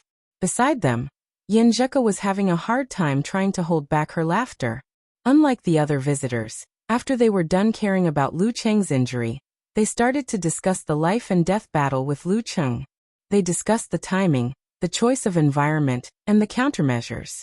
Among them, En Chaoyang felt that he should have directly exerted force on his feet to break the steel rope, and let the elevator fall to the bottom to avoid a direct confrontation. Lu Qing, Peng Liyun, Ren Li, and Yin Zheka all commented that he was half-hearted at the crucial moment of life and death. If he had taken the time to break the steel rope, the one who fell to the bottom would most likely be a corpse. After they returned, the Battle of the Kings also came to an end. In the end, Peng Liyun, Ren Li, Tu Zheng, Ji Ren and the others successfully entered the main competition. As for the senior Fa Zhen, he once again failed. 11 days later, in the ward, with Yin Zheka's help, Lu Qing stood up shakily and started to walk slowly. After walking half around, the girl let go of him and watched him move step by step. Although it was strenuous, his face was full of smiles. The recovery ability of the all-seeing God, Inhuman, was so strong. You can go out and show your face now so that everyone doesn't have to worry and guess, said Yin Zheka with a faint smile. Wait, I'll go to the toilet first. Phew, I can finally go to the toilet myself. Lu Qing walked towards the toilet like a penguin. Just as he reached the door and was about to enter, he suddenly felt a strange chill coming from the depths of his body and instantly froze both his legs. He tried to pull but couldn't move his right leg. It wasn't until 10 seconds later that he felt better and regained control of his leg.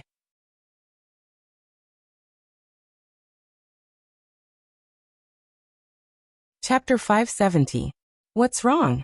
Although this was a luxurious single ward, the actual area was not too big.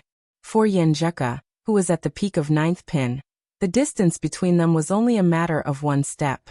When she saw Lu Qing was stunned, she felt something was wrong. She slid forward to support her husband and asked with concern. Lu Qing exhaled slowly and organized his thoughts. He didn't try to hide it and said with a bitter smile, "It's probably the after-effects." He described the uncontrollable situation in detail. In the end, he speculated, "Maybe it's because I overexerted myself and my jindan started to mutate under the dual effects of self-exertion and external attacks. Hence, it started to combine with my jindan. But in fact, it's an external object. The two contradict each other and reject each other, causing backlash. Just now it was cold, but later it might be high temperature." Previously, when he was bedridden and regained his ability to walk with Ku's help, this situation didn't appear. Today, when he walked a little more and exercised more, it suddenly appeared. Does this mean that the after-effects depend on the body's energy consumption? If so, and I can't completely solve it, doesn't that mean I won't be able to participate in battles in the future? In the fierce battle of fists and feet, the freezing or burning that lasted more than 10 seconds only meant the word failure. Is the after-effects of becoming a disabled martial artist without actual combat ability? Thoughts flashed through Lu Qing's mind, making him feel heavier and heavier. There's no such thing as jindan nowadays.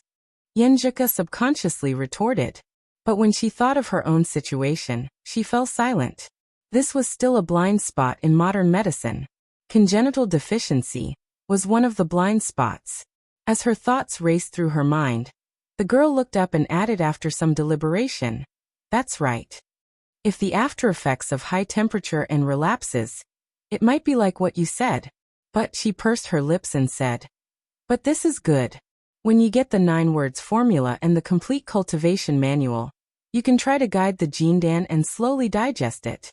Maybe this will be your opportunity to break through to physical invulnerability." Influenced by his little fairy's optimism, Lu Qing's heavy heart eased a lot.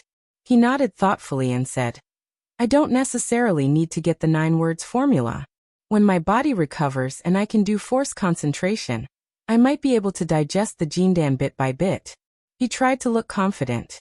Well, the worst-case scenario would be that he would not be able to participate in actual combat, and would have to retire from the martial arts circle. At least he would not be a cripple who had a hard time in daily life, and would not be a burden to Ku and his parents. "That's right." Yenjika nodded like a chick pecking at grains. Then she thought of something and hurriedly reminded him.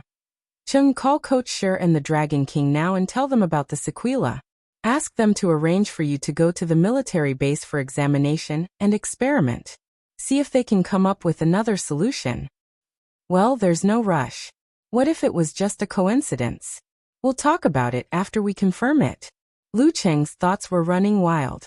He squeezed out a smile and said, "Furthermore, I'm currently in a very weak state. Once I get better, maybe the effects of the sequelae will become weaker and weaker. It won't be a burden anymore." There was definitely a possibility. Many ancient martial arts books recorded that some people suffered from a backlash during training. They would alternate between hot and cold for a quarter of an hour at noon and 2 in the afternoon. Although it was unbearable, it would not affect daily combat because there was a fixed time. At most, it would weaken one's strength and make one's chances of attaining physical invulnerability were slim. Furthermore, one would have to be more vigilant during that half an hour to avoid being attacked by one's enemies. If he could end up like that, it would be acceptable. Lu Qing felt bitter.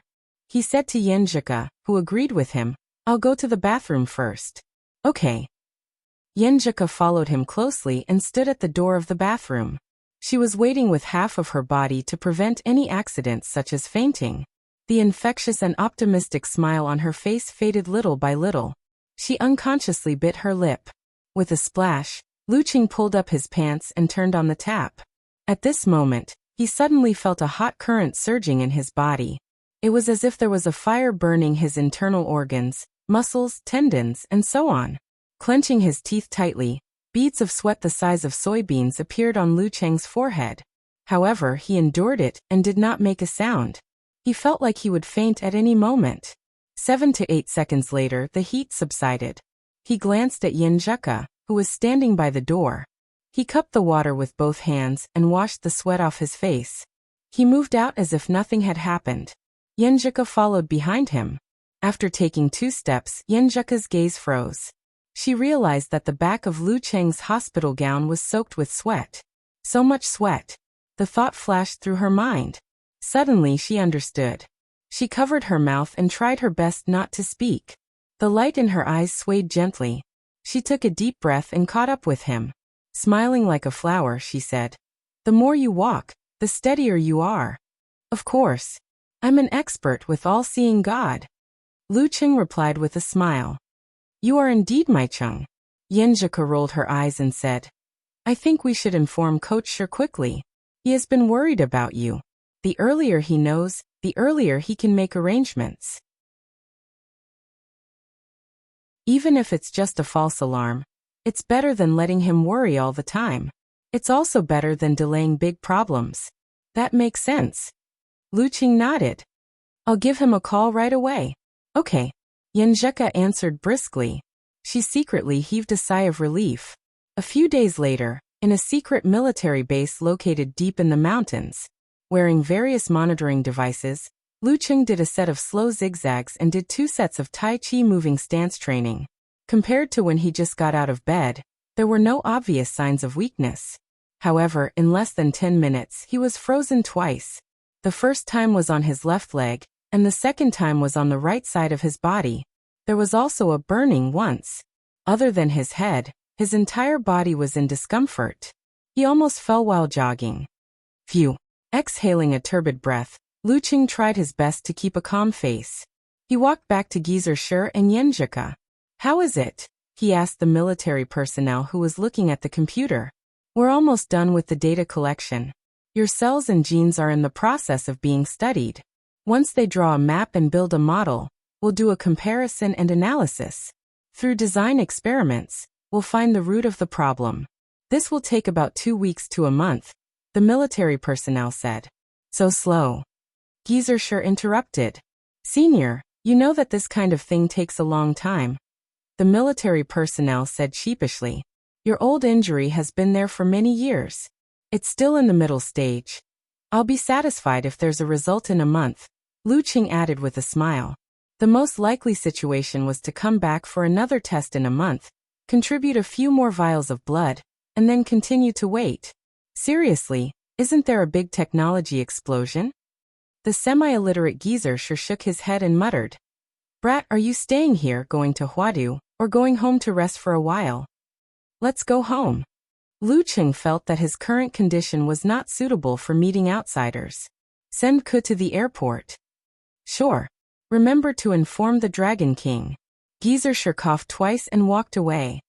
"I'm going to do my research." Lu Qing had told Yin Zheka the story of being researched. When they heard this, they immediately shut their mouths in unison to prevent themselves from laughing out loud. Their mood improved significantly. After his master left, Lu Qing took out the confrontation amulet and handed it to the military personnel. "Help me return this to the Dragon King." A week ago, he had grasped the basics of the confrontation formula. However, he still couldn't get the Jindan to respond. The main function of the confrontation formula was to suppress distracting thoughts, cleanse the body and mind, and form a whole. It was similar to the forwarding formula to suppress the mind and resist negative emotions. In fact, they were very different. It was like the difference between a piece of clothing that was clean of dirt and a piece of clothing that was clean of dirt. Under this premise, the mind and body would be free of distracting thoughts, and the body and mind would be able to trigger the mystery, allowing one to reach their peak condition and speed up the recovery of one's injuries. It was because he had mastered the confrontation formula that Lu Cheng was able to get out of bed earlier than expected. The effect was similar when used on others. However, if this other person was in a state of mental exhaustion or overdraft, once the tranquility was achieved, the fatigue would come in waves and be difficult to control. After returning the confrontation amulet, the couple took a taxi to the nearest military airport and flew back to Xing Province. They stayed in Gaofun for a night before rushing to the departure hall for international flights. After checking in the luggage with the Empress Dowager, Yinzhika stood in front of Lu Cheng with a small black backpack on her back. She pursed her lips and said gently, "I saw a lot of rumors online about how you got injured. You might be harassed by reporters when you get home. If you feel annoyed, you can come to Connecticut. Treat it as a vacation and lie low for a while." Speaking up to this point, she outlined her dimples, patted her chest, and said in a light tone, "Big sister will take care of you. Okay." Lu Cheng smiled and didn't reject her. Seeing that it was getting late, Yinzhika turned and walked to the entrance. Yen Kai and the Empress Dowager were already waiting there. After taking a few steps forward, the girl suddenly turned around and clenched her fists at Lu Cheng. She smiled brightly and gave him an encouraging hand gesture. Lu Cheng clenched his fist and pumped it hard, telling himself that everything wasn't that bad. Xiushan. Under the escort of the military personnel, Lu Cheng took a taxi to the ground floor and took the elevator to his home. Qi Fang, who had been waiting after receiving the call, heaved a sigh of relief when she saw her son walking freely and looking fine. She wanted to greet the guests for dinner, but they disappeared as soon as they put down Lu Cheng's luggage. "Seriously, why didn't you ask them to help you carry your things on such a hot day?" Qi Fang casually nagged. It was the time of the summer when the tiger was running wild. "They have discipline." Lu Cheng smiled as he entered the house and plopped down on the sofa. "I'll feel at home. As for the luggage, I'll pack it later. Mom won't be able to control herself and help me." He took out his phone and replied to Yinzhika's message. Then he browsed Weibo and saw that the news about his injury was getting worse. Some said that he was attacked, some said that he was jealous, some said that he was poisoned by his teammates, and some said that he was disabled after not seeing him for more than 20 days. He browsed the forum again and saw that his fans were worried and restless. Lu Cheng suddenly felt guilty. He thought for a while and raised his voice. "Mom, take a video for me later." A video of normal activities. Then he would post it on Weibo to comfort everyone.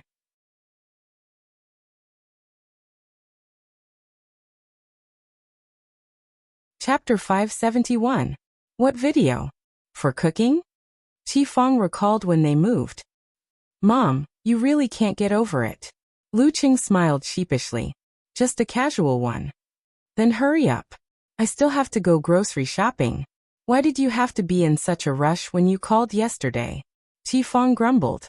"She really does look disgusted." Lu Cheng complained inwardly. He got up and walked to the bottom of his calendar. He turned on the camera and switched to the shooting interface. Qi Fang took it and asked hesitantly, "Just press here?" "Yes. Press it after 20 or 30 seconds. Lu Cheng reminded her. "Start when I say start." All right. Stop nagging." Qi Fang took 2 steps back and placed her son's image in the center of the phone. In the past, Lu Jisheng had a literary heart and loved to take photos. He always used to borrow his friends' cameras, and Qi Fang also had some basic skills. Because of this, Lu Cheng had several photo albums, including many of his dark history when he was young and ignorant. When their business declined and they had to run around for survival, the old couple finally gave up this hobby. Start. Lu Cheng got into a stance and slowly punched and kicked in front of the calendar. It was natural and elegant. It was much more stylish than the old men and women practicing Tai Chi in the square. He lowered his shoulders and was about to push out with his left hand when he felt a sudden chill in his body. He lost all feeling in his arm, leaving behind only a cold and stiff sensation. Lu Cheng was about to use the realm of encountering gods in the void to control his entire body. He shook his shoulders and pushed his arm out like an external weapon. However, he was a beat too slow. There was an obvious pause. "What's wrong?" Qifeng asked, puzzled. Lu Qing quickly put away his restlessness and forced a smile. That posture just now wasn't right. It wasn't aesthetically pleasing. Mom, let's do it again. Do it again. Yo, you're getting more and more gentlemanly. Qifeng didn't find anything amiss and mocked her son. Be gentlemanly and not warm. This was the most popular saying in Xioshan. Mom, I'm a famous person now. Lu Qing lowered his eyes and explained with a smile. After a short break, he repeated 7 or 8 moves. Because he controlled it well and the time was short, he didn't suffer any backlash and successfully finished the recording. After taking back his phone, Lu Qing stood there and watched his mom leave with her grocery cart. When he heard the door close, he let out a long sigh. After a brief discussion, he opened the app, logged into Weibo, and uploaded the video with a caption, recuperating. Not long after the post was sent out, it was flooded with comments. Lu Qing saw one reply after another. It's good that you're fine. Wow, someone's dead. Master Tai Chi? I'm fine.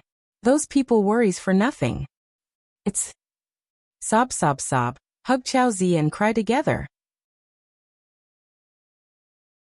Hug Fan Fan and cry out loud. How did you get injured? Don't tell me you were really attacked? It's too fake to say that he was attacked. Which inhuman would dare to guarantee that they could seriously injure Lu Qing? If he's a physical invulnerability expert, he won't just be severely injured. Amidst the heated discussions, the dark clouds hanging over Lu Qing's fans were swept away. Thinking of her son's exaggerated appetite, Qifeng bought a lot of groceries and dragged the cart back downstairs. In the shade of a tree not far away, a reporter wearing a pair of resin glasses was quietly watching. So much. There aren't many customers coming in today. Did Lu Qing come home? The video he just posted did feel like home. My days of waiting here were not in vain. The reporter was so excited that his pores opened. He felt that he had found a big piece of news. He silently calculated the time. After dark, he followed a resident into the elevator and arrived at the entrance of the building that he had already investigated. Knock, knock, knock. The reporter knocked on the door. Who is it? Lu Jisheng, who was watching the news in the living room, opened the security door without looking through the peephole and saw a stranger. Hello, I'm a reporter from Xing Province Evening News Online. I would like to interview Lu Qing, said the reporter with a smile. Lu Jisheng had only been interviewed by Xioshan's local media in the past year, and participated in topics such as Lu Qing's growth and the family upbringing of the heavenly son of the era. These were all prearranged. Therefore, he was inexperienced in such matters. He subconsciously turned his head and shouted in the direction of the room. Chung, a reporter is looking for you. He's really here. The reporter was delighted. The digital camera hanging in front of his chest couldn't wait. Lu Qing was at a stage where he didn't want to meet outsiders or be interviewed. He didn't want to expose his problems to the public. He took a deep breath, walked slowly to the door, and covered half of his face with his hand. Please contact the Foreign Affairs team of Longhu Club for interviews. Dad, close the door. Okay. Lu Jisheng was stunned for a moment. He closed the door with a bang. The reporter didn't force his way in. He was facing a monster who could tear apart tigers and leopards. Even if he was injured and still recovering, he wasn't someone he could think of. Moreover, with Longhu Club as his backer, there was no way he could fake news of Lu Qing hitting a reporter. Of course, he wasn't disappointed. After this incident, the headlines were already in the bag. He didn't leave. Instead, he leaned against the elevator and typed on his phone. Lu Qing secretly returns home. Afraid of interviews, afraid of meeting people, afraid of hidden dangers. Well, I said afraid, not sure. When this news came out, the speculations and discussions that had died down were revived. Many reporters gathered in Xioshan, fighting to be the first to get an exclusive. Lu Qing couldn't get enough of the harassment. He had no choice but to ask Longhu to send security personnel to block the door. As for Dad and Mom on their way to work, there were security personnel on the surface and military in the dark. However, there were also guests who couldn't be stopped. After Longhu Club's foreign affairs team tactfully rejected the Xioshan government's proposal to visit, Director Xing Chenggu who carried countless expectations and burdens, stepped into Lu Cheng's house as an elder. "Uncle Xing, take a seat." Lu Cheng tried his best to relax and appear natural. If it was just a simple visit from an elder without any official show, he should be able to hold on until the other party left without making a fool of himself. Well, if he didn't exercise, it would be just like how he dealt with his cousins, second uncles, grandparents, and the rest. Xing Chenggu didn't stand on ceremony. He sat in the middle of the sofa and sized him up with a smile. "You seem to be in good spirits." "I've recovered well." Lu Cheng leaned forward, picked up the teapot, and poured a cup of Maojian green tea for Xing Chenggu. Xing Chenggu was in the police force and his rank wasn't low. He had heard a little about this incident. After exchanging a few pleasantries, he asked curiously, was the attacker really a physical invulnerability expert? If Lu Cheng could kill a physical invulnerability expert with a single whip, it would completely overturn his understanding of martial arts. No, it's a different training system. He has some characteristics of a physical invulnerability expert in advance. Lu Cheng answered truthfully, but didn't specify that it was a cultivator. Xing Chenggu was tactful and didn't ask. Just like when Peng Liyun, Run Li and Chaoyang, and Lu Cheng were discussing the battle, he skimmed over the parts that were unclear and unwilling to explain. After chatting for a while, he saw that Lu Cheng looked tired. He drank the rest of the tea and stood up with a chuckle. "You've just recovered and need more rest. I won't disturb you. When you're fully recovered, come visit us." "Of course." Lu Cheng stood up with a smile and walked him to the door. Watching Xing Chenggu leave, the tiredness on his face immediately disappeared. But soon, his muscles started to contort and his expression became ferocious. Beads of sweat formed on his forehead. After a few seconds, Lu Cheng came back to life. After Xing Chenggu left Lu Cheng's house, he took the initiative to accept an interview and said loudly, "What can happen? He's in good spirits." After this incident, the crazed visits to Lu Cheng no longer existed. But there were still many reporters wandering around, trying to stop Lu Cheng day after day. After 2 or 3 days, someone came to visit again. This time, it was his cousin Lu Yanwei and his second son Lu Yuanchang. During this time, Lu Yanwei, who had seen the world with his second son, realized that his current status came from his younger brother's identity and strength. He was more worried about Lu Cheng's injury than anyone else in the family. Now that he saw with his own eyes that Lu Cheng was safe and sound, he was completely relieved. "We're family. Pour whatever you want to drink, and take whatever you want. You don't have to be polite, and I don't have to trouble myself." Lu Cheng leaned on the sofa and said with a smile. Under such circumstances, he could go a few hours without having a relapse, and it would only happen once or twice at night when he slept. "Okay. I like it when you say that." Erzi smiled and busied himself, really treating this place as his own home. After dinner, Lu Cheng returned to the company and sent Lu Yanwei away. He smiled and looked at the scenery outside the window, waiting for his lover to come. 10 minutes later, a well-dressed and charming young woman entered the office and asked curiously, "You went to see Lu Cheng?" "Yeah, he looked fine." Erzi smiled and answered, "But I heard that he's seriously injured. Maybe he's just pretending to be fine. Why did you go to see him so eagerly?" The young woman chuckled. Erzi smiled and said, "Even if he has no hope of reaching physical invulnerability in the future, he's still an inhuman mighty one, a big shot with the support of Ice God Sect and Longhu Club. He also has a physical invulnerability master. Even if he's completely crippled, what's the point of me going to see him and express my concern? It'd be a waste not to do it." Yes. You're always so reasonable." The young woman leaned over. In the early morning, Lu Cheng rolled out of bed and stretched his arms and legs in his own room. He first did still stances, then slowly practiced the routine. His current body couldn't withstand real training. Even with the confrontation formula to speed up the healing process, it would still take more than a month before he could do recovery training. Currently, he could only do some small movements to harmonize his body and mind and assist in the healing process. Therefore, there was no need for him to go to the park.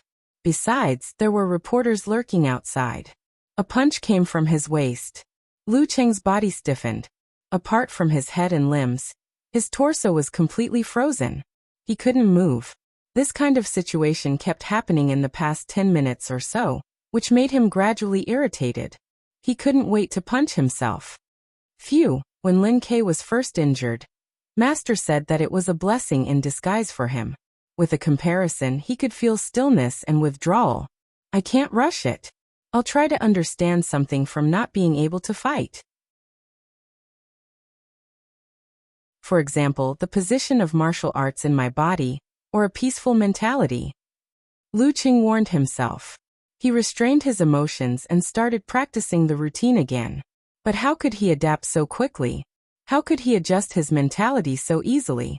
Before he knew it, it had been a month since he returned home. He met the researcher from the previous time at the military base nearby. We haven't gotten any useful results. The tech geek lowered his head in shame. That's normal. If we succeed in our research every time, we would have dominated the universe long ago. Lu Qing suppressed his disappointment and forced a smile. The military personnel nodded and said with renewed vigor, "That's right." However, we managed to organize the information that Guhui missed, and obtained a cultivation art with core elements.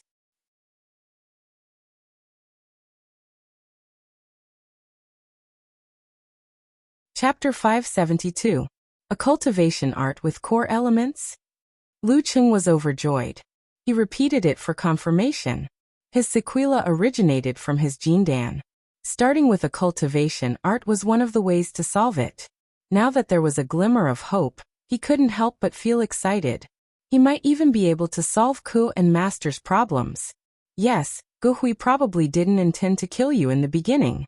He even planned to return to the Samano royal family. That's why he didn't take many of the important things with him, and hid them in a secluded spot in the room. The military personnel answered half speculatively and half joyfully. We made a few copies and sent them to your master and the Queen of Thought. I brought one for you too. Thank you, thank you. Lu Qing couldn't hide his smile and said sincerely. After waiting for a few minutes, he got the cultivation method that he had sorted out from Gu Hui's notes on cultivation, reading list, and other materials. Although it was not complete, he could clearly see many things when he combined it with the incomplete version he had obtained before. For example, cultivators believed that there was a soul that was detached from the material world, and that the mind was an extension of it. Therefore, from the beginning of the body refining stage, they greatly increased the polishing of this aspect. They treated the tempering of the physical body as a secondary content, using the strength of the body to support the spirit and qi. During this process, the confrontation formula was the master of everything, while the 9 words formula was the overall internal training, which was a marvelous way to raise one's mental strength. Only when the mind could sense its surroundings and enter a new level would the cultivator nourish the physical body and improve in all aspects. Then they would refine the corresponding elixir and consume it. It would act as a catalyst in the cultivation of guiding the subtle changes in the mind. The initial effect was similar to Lu Cheng's first awakening of his superpower. The final goal was to achieve the state of his second awakening. At this stage, the cultivators would encounter the greatest difficulty, which was to use their mind as a lever and the superpower they had cultivated, true qi, as a push. They would fuse the mysterious soul that they spoke of and form a gold core that was between illusion and reality. Once the Jindan was formed, the cultivator would have all sorts of incredible achievements. Externally, they could communicate with nature and change reality. Internally, they could directly mobilize energy, eliminating the tedious procedures such as hand seals, making the use of supernatural abilities miraculous. In essence, as the Jindan gradually grew stronger, the physical body of a cultivator would become stronger again. Their overall combat strength would be equivalent to that of a martial artist with physical invulnerability. Each had their own characteristics and strengths. As for what it would be like to go further, Guhui did not go into detail, and did not record it down. The complete method was passed down orally and not in writing. Besides, it was vaguely mentioned in the notes that when Guhui was forming the core formation stage, he had been unable to make any progress for many years because of the lack of guidance and assistance from his seniors who had passed away long ago. He had been searching for his own kind, or cultivators from other schools, trying to talk with them and learn from them. Unfortunately, he had never found anyone. Spirit feeding the body. Maybe this can really cure Ke's congenital deficiency. The thought flashed through Lu Cheng's mind, and the corners of his mouth curled up. It was the first time in more than a month that he smiled without gloominess. Ke's current body refining martial arts had already reached the pinnacle. She was stuck at a bottleneck. First, she could improve her spirit according to the cultivation method, and then use her spirit to nourish her body. This might be a feasible way. Master's old injuries and my sequela might be able to be remedied with this. If it still doesn't work, when I gather all the 9 words formulas, I should be able to rely on them and the cultivation method to stimulate Longhu Immortal's core formation and obtain the complete method. Then I will be able to slowly control and digest it completely. The greatest pain in life is to have no hope. After seeing the light at the end of the tunnel, Lu Cheng's mood was instantly soothed. Even when the ice cold and the scorching heat alternated, he did not feel down. Speaking of which, I'm imitating Longhu Immortal and using balance and rotation to form the core. This is already different from normal martial arts. As for how to achieve physical invulnerability in the future, I've always had doubts in my heart. I feel that it might not work if I rely on the cultivation method of the past. Coincidentally, I'm currently at a low point, and now that I've obtained the core cultivation method, I should calm down and mix the two and find my own unique path. Once his emotions were at peace, Lu Cheng's thoughts ran wild, and he actually felt a little smug. Of course, he was very clear that all of this was his expectations for the best. Reality might not be so perfect, but if he didn't try, how would he know it would not work? Do your best and follow your destiny. Thinking of this, he took out his phone and called his master first. Hey brat, have you seen Ge Hui's cultivation method? Geezer gulped down a mouthful of wine. He was the first to report that the military had not found any results for the time being. Lu Cheng chuckled and said, I saw it, and it corroborated with the incomplete version I obtained from Longhu Immortal's Jin Dan. Master, I think that the cultivation method of spirit nourishing the body should have some effect on you. Brat, do you think I'm blind? This old man has eaten more salt than you have eaten rice, and I noticed this as soon as I got it. Do I need you to remind me? Comrade Shi Jiangwo replied in a bad mood. I just want to respect my master. Lu Cheng's mouth twitched, and he did not know how to answer for a moment. Geezer coughed twice and said, I've seen it, and the cultivation method alone won't be very effective. The cultivation method is linked from beginning to end, so you have to practice the beginning part of the cultivation method to temper the body as well, so that the body and mind can be coordinated and laid a good foundation for the subsequent cultivation method. Brat, don't neglect this. Also, what Longhu Immortal's incomplete version? Send it to my mailbox later. Yes, master. Lu Cheng felt warm in his heart. After hanging up the phone, he sent a message to Yenjika and told her about getting the core cultivation method. At the end of the message, he said, I'm thinking of coming to Connecticut in a few days and signing a 2-month contract. I'll stay at home until your winter break. My parents will find out sooner or later, and we can study the problem of spirit nourishing the body together. Besides, it was also to avoid the pack of hungry reporters. I'm looking forward to it. Yenjika replied with an expression of sitting obediently. Without waiting for Lu Cheng to reply, she sighed and covered her face in shame. It's over. The pure me has been completely tainted by you. I knew it was referring to the cultivation method, but when I saw the word spirit nourishing the body, the first thing that came to my mind was spirit nourishing the body. Seeing that Lu Cheng had hope of recovery, her mood turned for the better. Cough, you can also have a double meaning. Lu Cheng's mind seemed to have woken up from hibernation. It was no longer so gloomy, and it was much more lively. You'd better take a good rest. We'll talk about it again when you can officially temper yourself. Yenjika emphasized. Lu Cheng replied with an expression of salute. Yes, Coach Yen. 3 days later, the flight from Gaofen landed at Orion Airport in Connecticut. Lu Cheng and Yenjika walked hand in hand to the car park, where Aunt Du was waiting. While walking, Yenjika listened to the changes in her husband's body. Once she noticed that he was in a state of freezing or burning, she immediately stopped, turned her head, and pretended to talk to him. It was difficult for outsiders to notice anything unusual, and no one would look at them. This consideration from her made Lu Cheng's hidden worries disappear, and his heart was filled with warmth. I'm used to it now, and it's not as unbearable as before. Even if the path of cultivation doesn't work, I might be able to become immune to it in the future. Lu Qing joked. Yanzhika was stunned for a moment and blurted out, "Don't talk nonsense. You can't curse yourself." She hurriedly spat a few times. Ba ba ba, child's words carry no harm. Let the wind blow it away. Ka seems to be more nervous than me. Lu Cheng, who could already find joy in the midst of suffering, decided not to do so again.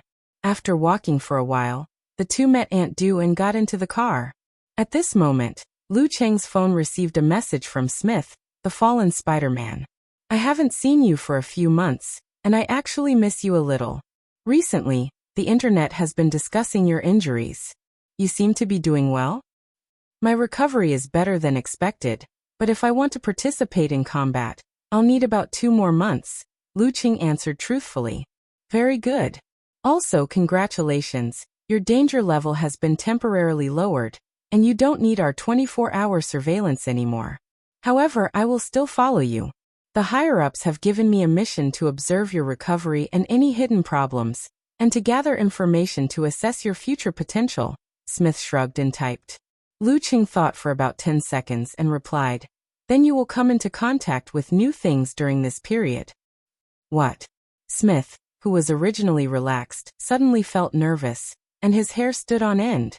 It was just like the first few times he saw Lu Cheng enter the country, and was afraid that he would cause something big again. Is it too late for me to say MMP? Lu Cheng chuckled and said, Don't worry, it's good for you. He pressed send and put down the phone. He didn't avoid Aunt Du, who was driving, and turned to ask his fairy. After the spirit nourishes the body, you can logically switch to the path of cultivation, or you can stop here and experience the taste of withdraw, force concentration, and continue martial arts. Which do you want to choose? Yanzhika pursed her lips, rolled her eyes, and paused for a few words. If it works, I still prefer martial arts. Seriously, Cheng, I don't even know if this method will work. Yes, but you have to be mentally prepared. The early stages of cultivation are relatively difficult, especially the part where the spirit nourishes the body. Lu Cheng reminded her. I've been here for so many years, and I don't mind waiting for a few more years, Yanzhika said with a faint smile. Oh right, did the martial arts club members succeed in meditation? Lu Cheng changed the topic. The girl thought seriously and replied, I didn't go after that, but from the looks of George and Wilton, they didn't seem to have entered. Why are you asking this?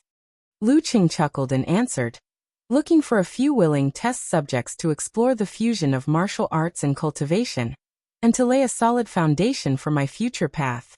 Maybe the solution to the sequela would also depend on this. Of course, the teaching, in America wouldn't involve the advanced parts.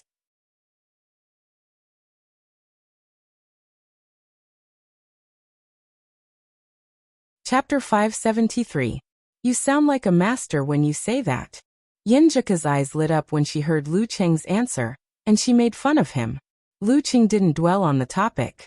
Instead, they talked about Yanzhika's life in Connecticut, and scolded a certain racist professor with her. As the sky darkened, the car reached home.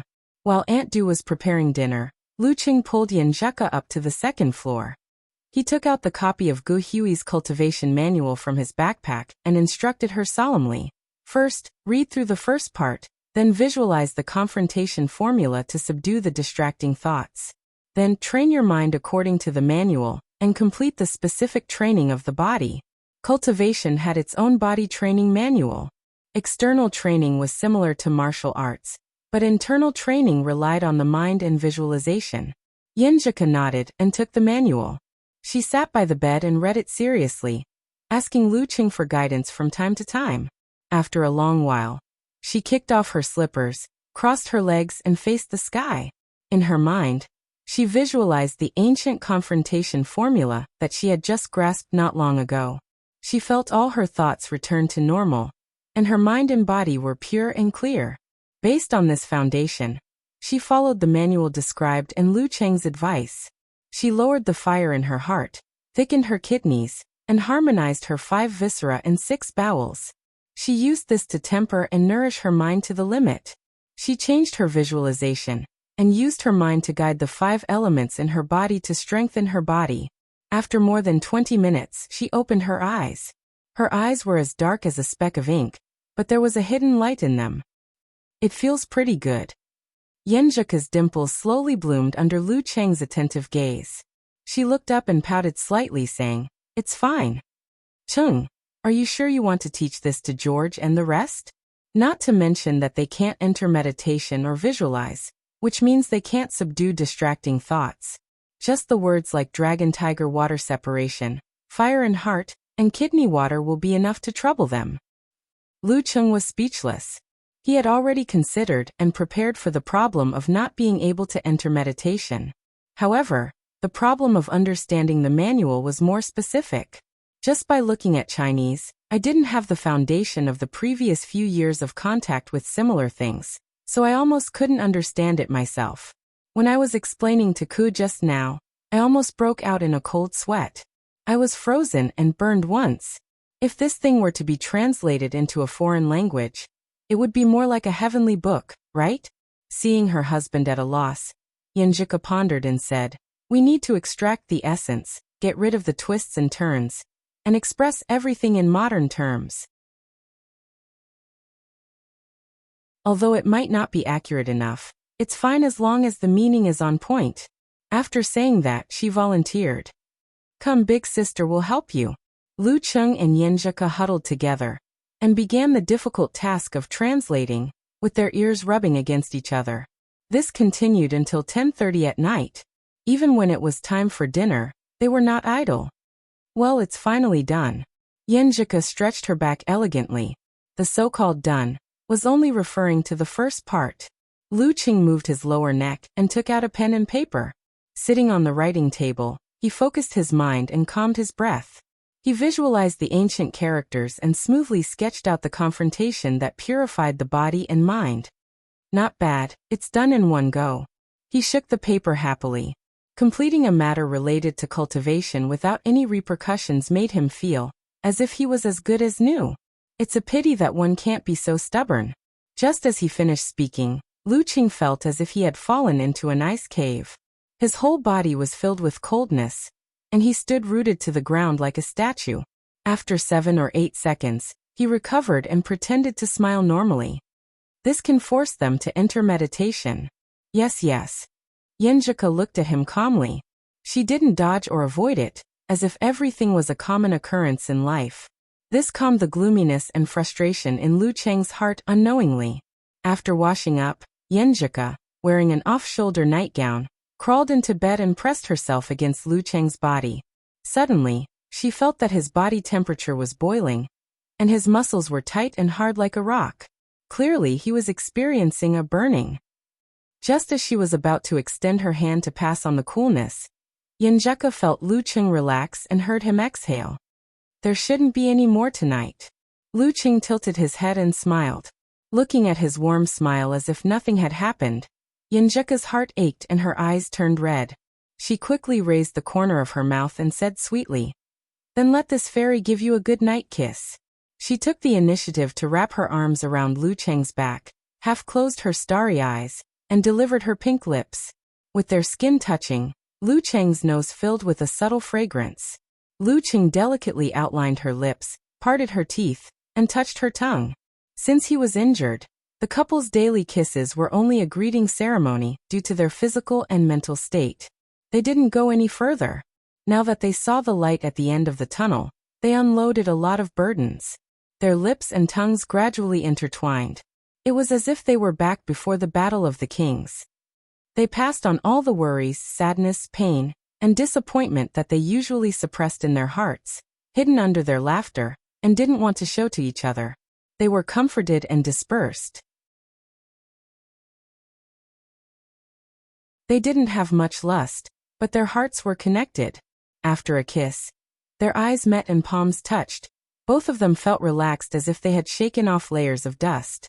"Good night." Yenjika's eyes sparkled. Good night. Lu Qing smiled and replied softly. They lay down again.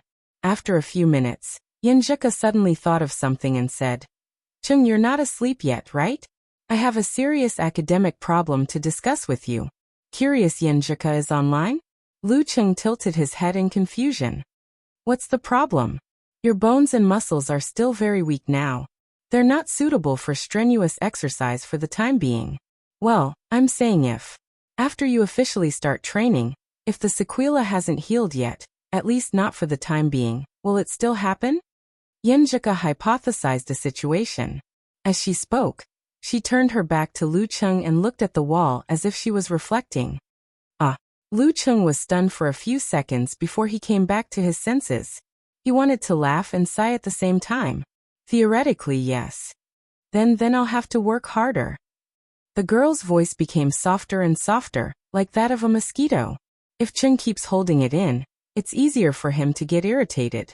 It's easier for him to get into a dead end when it comes to the sequela. Lu Qing was stunned for a moment.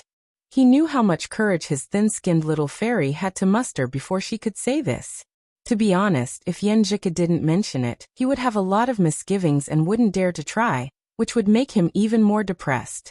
Yes. He nodded vigorously. He felt that the thought of teasing her just now was disrespectful to Yenjika's feelings. The next afternoon, in the martial arts club, George and Wilton, who were sparring in the boxing ring, suddenly heard a series of exclamations. They stopped what they were doing and turned their heads to look. They saw the powerful martial artist who was rumored to be seriously injured and recuperating appeared at the door with his girlfriend. Lu. Long time no see. George jumped off the ring excitedly and rushed over. His blonde hair was flying and his sweat was dripping. He had a new tattoo on his bare arm. It was the symbol of the mysterious Eastern spirit beast, the Ho. Lu Qing nodded in greeting. When everyone had gathered around, he looked around and asked directly, Have any of you successfully entered meditation? The jubilant atmosphere was instantly silenced, as if a bucket of cold water had been poured over it. No. The Caucasian girl Colleen lowered her head in shame. No, none of you. The freckled Wilton answered dejectedly. Didn't they say that Chinese people were used to making small talk and asking if they had eaten? Why did Lu hurt everyone the moment he opened his mouth? None of you. Lu Qing nodded slowly and went straight to the point. I've learned a new technique that I want to combine with my original martial arts. However, I'm no longer at that stage, so I don't dare to try anything too profound for fear of harming my body. Do you want to learn? This will help you enter meditation and change your original talent, allowing you to improve your combat skills. Of course, I can't guarantee that this new technique won't cause any problems. On the contrary, I'd like to remind you that it may cause you to never be able to become stronger again. George and the others were stunned when they heard this. They were excited about the possible benefits, and their breathing became rough. They were shocked and afraid of the serious consequences, so they were on high alert. After a long while, George asked hesitantly, What new technique is it? Which sect is it from? It belongs to one of the ancient Chinese Taoist sections. Those who practice it are called Yusher. Lu Qing briefly explained. Wilton, Colleen, and the rest looked at each other, unable to make up their minds. After a few minutes, George gritted his teeth and stood up. I'm willing to give it a try. After shouting this sentence, he turned to look at the club members and said loudly, Let's go. Do you think it's possible for you to become stronger? Do you think you still have hope? Whether it's the combat of the various sects or the Chinese martial arts, we can't even get started. It can't get any worse than this. Maybe there will be a miracle? After George's encouragement, Wilton and the rest no longer hesitated and joined in. Lu Qing nodded slightly and gestured for Yenjika to unfold the confrontation character. Everyone in the martial arts club stared at it and sat cross-legged. Under the influence of the charm, Colleen, the Caucasian girl, gradually felt her mind relax. It was just like when she was observing the gemstones when she was learning how to fight. She felt calmer, as though she wasn't thinking about anything. How magical! As soon as she thought of this, she almost withdrew from this wonderful feeling. Unlike before, Lu Qing didn't let them experience anything. Instead, he spoke rhythmically with a deep voice, guiding them to suppress their distracting thoughts. In the parking lot outside the martial arts club, Smith wore his headphones and listened to the teaching. Imagine that there's a pool of water in your kidneys. Imagine that there's a flame burning in your heart. It's not real. As he listened, Smith slowly became lost. He subconsciously spoke in fluent Chinese. What the hell? You're tuning in to the Echoes of the Heart YouTube channel. Don't forget to subscribe and join us on this journey to catch the most captivating stories.